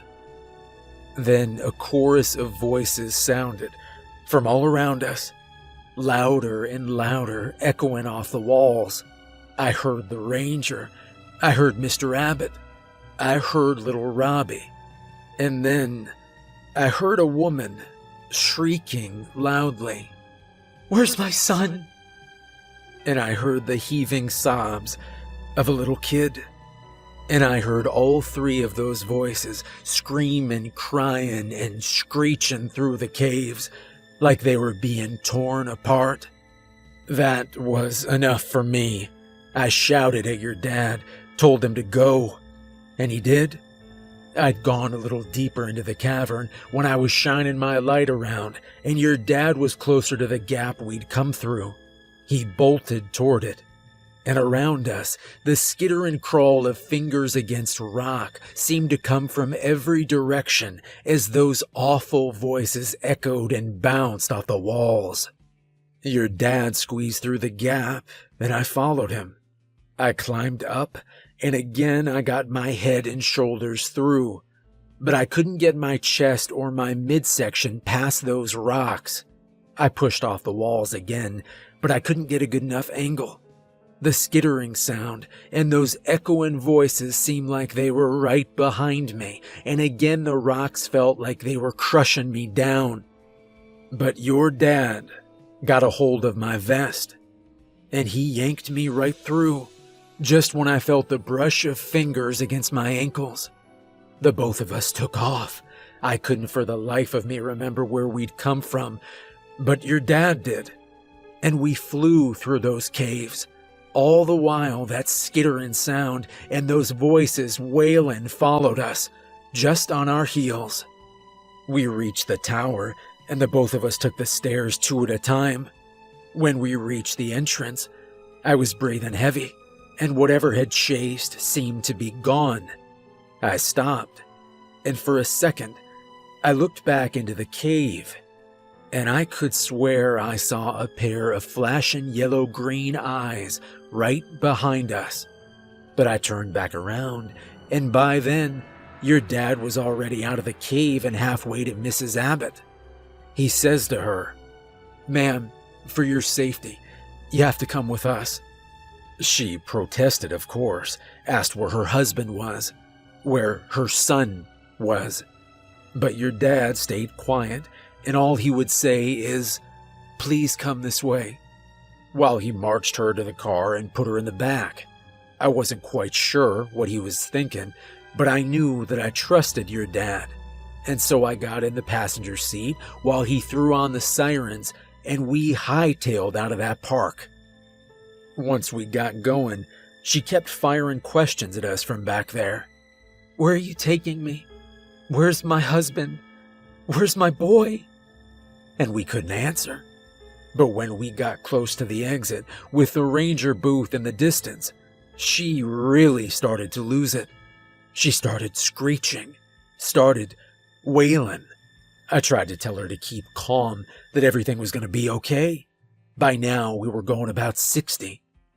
And when I turned around, what I saw was not a scared mother. She'd gone pale, just like her husband had in the cave, and her neck seemed too long now, and she started thrashing and kicking at the window, and her voice started to change too. First it was her own scared mother routine, then the quiet heaving sobs of a lost little kid, then the angry shout of a grown man. And then, just as we were about to cross out of the park, with some animal strength that I have never seen anywhere else, she kicked right through the safety glass cop car window and launched herself out. Your dad slammed down the brakes, and I damn near went through the windshield. She landed a few yards away. Your dad sprinted over to her, and I scrambled to unbuckle my seatbelt and follow him. By the time I got there, the two of them were wrestling on the ground. Her mouth had gotten twice the size of a human's, and those teeth had gone needly sharp. And the two of them were rolling on the asphalt, her kicking, screaming, and snapping those jaws, and him huffing to wrestle her down. She got her teeth into him, bit him real bad on the shoulder, right near his throat. But your dad hauled that thing to the ranger's booth, and she fought him for every inch. And by the time he got her there, she'd gone all the way back to one of those fleshy, maggoty things we'd seen down there, underground. But he dragged her over the edge of the park, just by a bit. And when he did, that thing stopped dead still and let out this awful, high-piercing wail, somewhere between a bobcat scream and metal scraping down an old chalkboard. Then, like a plant dying in double time, she withered to a brown, shriveled husk. Then a breeze blew in, and she floated away, like dust in the wind. We got your dad fixed up. Then we called our office that afternoon, and your dad told them everything that happened. Every word. The Abbotts never turned up, but I can guarantee there wasn't a thing about it in the news. And if you ask around, nobody's gonna tell you a thing. The guide let his final line trail off into a whisper. He'd barely moved throughout the story, but when he finished, he sunk into the chair, deflated, as if the tale had drained him of some essential life energy. Finally, after a long pause, we locked eyes, and in his dry croak, voice nearly gone, the old man finished. "You want to know why those things came after you?" He took a final sip of his coffee. "Your dad dragged one of them, kicking and screaming out of the parks with his bare hands. And I don't think they can just forget about that."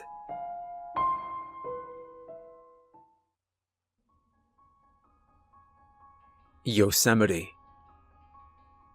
You'll be safe here tonight. The old guide nodded firmly as he spoke, and I wondered for a moment whether he meant to encourage me or himself. You're sure? My voice trembled, but I swallowed my fear and matched the other man's gaze. We don't know much about them, but we know they can't leave the parks, and we know they can't get inside ranger property.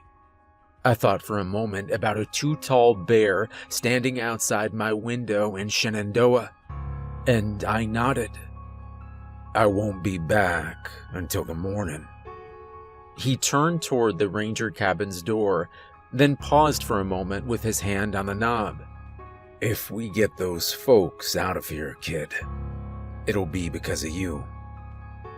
The old man pushed the door open and walked into the waning golden light of the late afternoon. After a moment, I heard the rumble of his pickup truck and then the scatter of pebbles. Then, through the window, I watched him pull away. I bolted the door and turned the knob's lock. The small ranger's hut offered little in the way of entertainment. Its wood-paneled walls were adorned only by the large window next to a fireplace. Against the opposite wall sat a brown leather couch, faded and worn no doubt by generations of rangers. Past the living room, a wood fire stove took up most of the kitchen, and a Spartan bedroom contained only a cot. The window, at least, offered a view. Past the cabin's gravel driveway, I looked out the glass to the edges of a dense forest as the sinking summer sun shone bright through the trees. I tried to keep busy at first and found small meaningless tasks to occupy my time.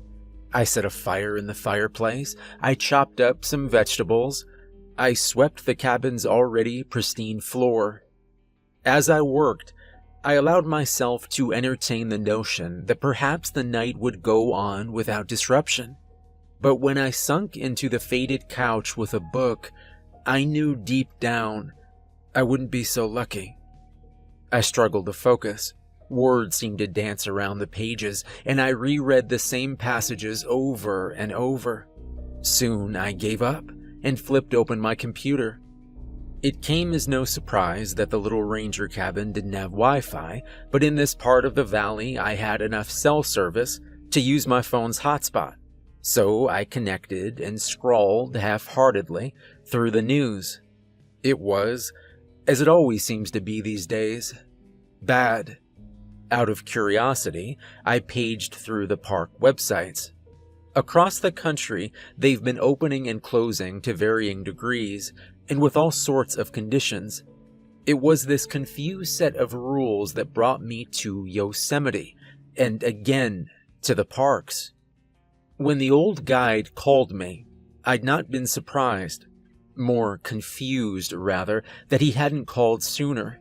The patchwork of rules had led to confusion amongst hikers, campers, and those who enjoyed the outdoors. So, inevitably, some people ended up in places they didn't have permission to be, and they ran afoul of the things that called the parks home. A knock on the door jolted me from the screen. My heart leapt to my throat, and I looked through the window to see that the sun had now sunk beneath the trees. I got carefully to my feet and crossed the small living room.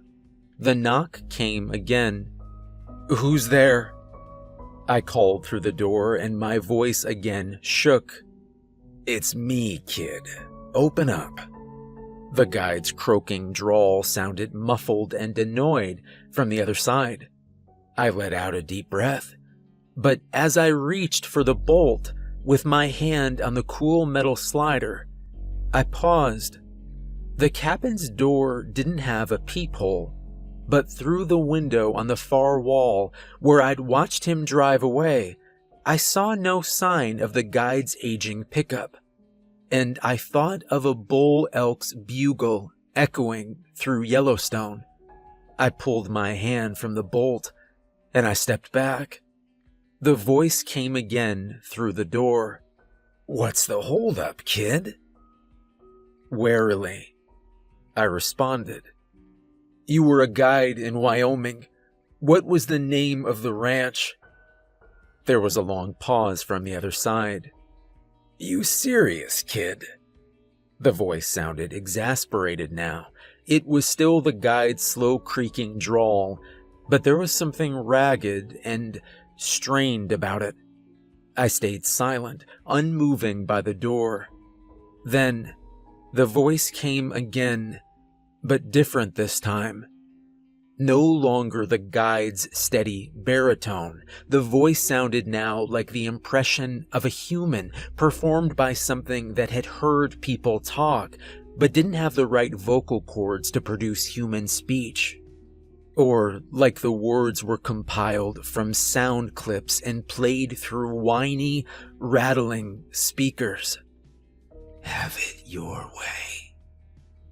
I heard the crunch of gravel as whatever produced that voice walked away.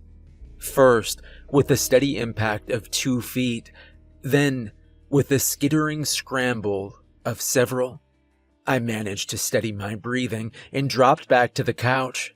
Studying the door for a moment, I wondered just how sure the ranger had been when he promised the cabin was safe. I wondered, too, what the park would throw at me next. As to the first question, I still can't be sure. As to the second, I had only to wait a few moments. Through the window on the far wall of the cabin, I spotted the tiny form of a child crawling from the darkened edge of the forest. "Please, please help me." I couldn't make out the kid's face, but I could hear his voice clearly enough, and it sounded tortured and scared. For the briefest of moments, some part of me thought that maybe this really was a child seriously hurt, and maybe I should go outside and help him. But as the form dragged itself from the woods, I dismissed that notion, because the kid didn't have legs. The back half of him, below the waist, was just a formless mass of blue, roughly the color of denim, and it seemed to smear on the ground as the kid dragged himself onward. I shook my head and stood to pull the blinds closed. Whatever impersonated the kid must have realized its performance was unconvincing, because as I stood, the child's form lifted itself on 2 hands, and faster than should have been possible, it used them to scramble back into the woods. I turned my eyes briefly to the door to make sure the bolt was still locked. And when I turned back to the window, the thing was right there. The pale figure kept the general shape of a human, but only just. It had all the right features, 2 eyes, a nose, and a mouth, but nearly every one of those features was wrong somehow. The head itself was too big, round, broad, and fleshy. It lacked any definition of the sort that would come from a human skeleton. Instead, it looked like a ball of clay that a child half-heartedly shaped into a face, then stuck to a sculpture. Its eyes, tiny, beady, and all black, were set wide on either side of the formless head. Its mouth, no more than a razor-thin gash cut across the broad width of the too big face.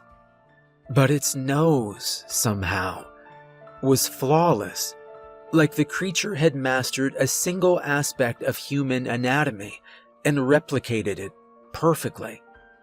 As I reached the window, the thing pressed its horrifying face up against the glass, and I could only stare, frozen, at the horror in front of me.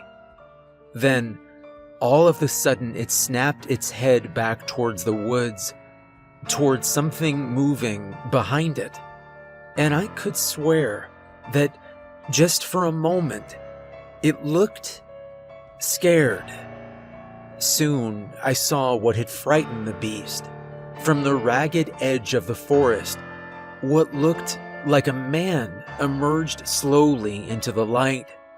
He had a long mane of gray hair, though he seemed to have done his best to tie it back neatly. His beard, too, was overgrown, but again it had the look of some effort at maintenance and care. He strode, calm and confident, toward the little ranger's cabin, and the thing at my window bolted. The man seemed hardly to notice, and as he got closer, I forgot about the beast that had, until that moment, frozen me solid, because all the old man's features came more sharply into view, and I met his piercing blue eyes, the exact same shade as my own. I realized that I recognized him. I recognized the man who had struck fear into one of the things that haunted the parks. Still not sure it was true, I said aloud, "Dad?" And the old man just smiled.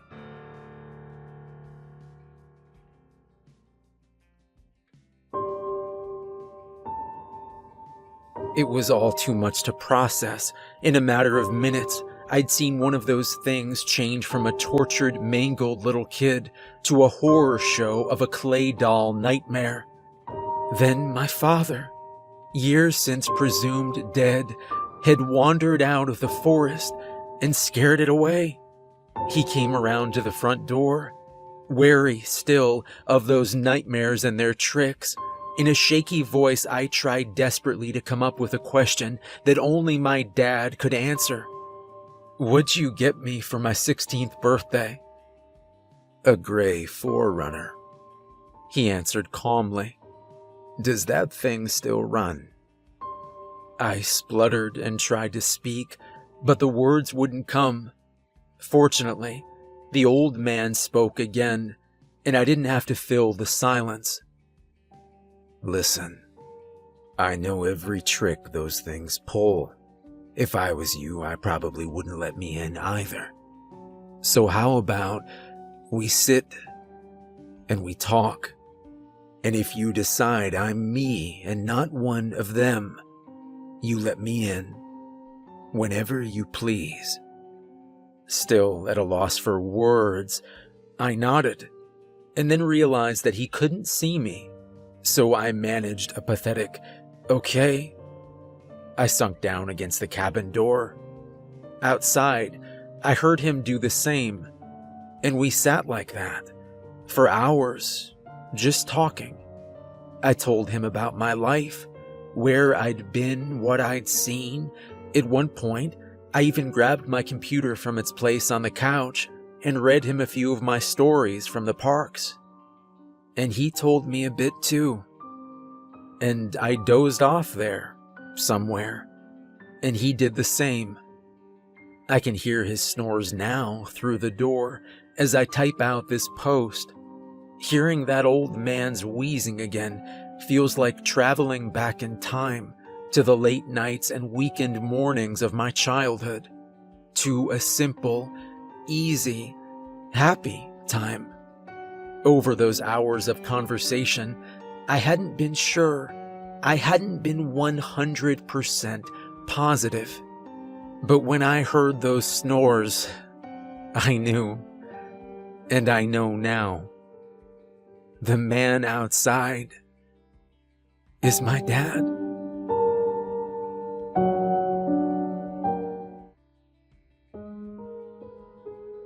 July 31st.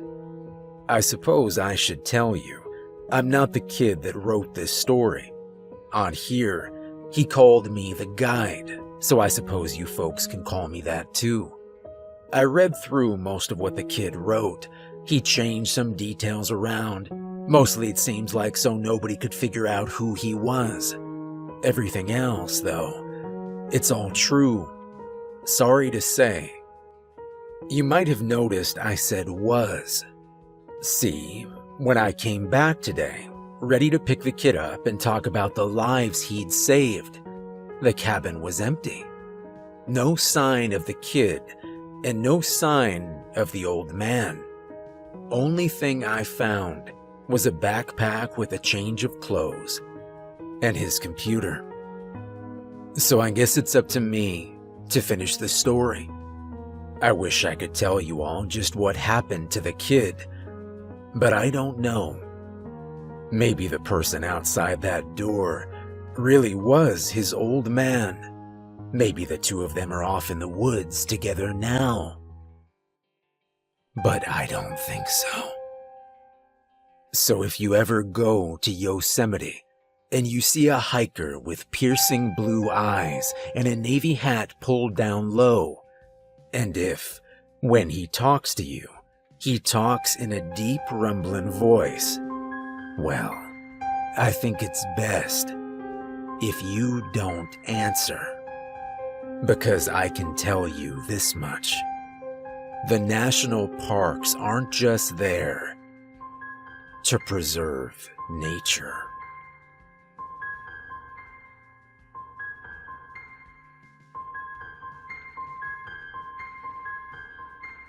Hey everyone, remember to like and subscribe if you enjoyed the story, and I wanted to give a special thank you to the author, the Count of Cristomani. I love these stories, and definitely make sure to check out more of his work. If you'd like to support me further, there's a link to my Patreon in the description as well, and remember, if you're ever walking alone in the national parks and something tells you to run, you probably should.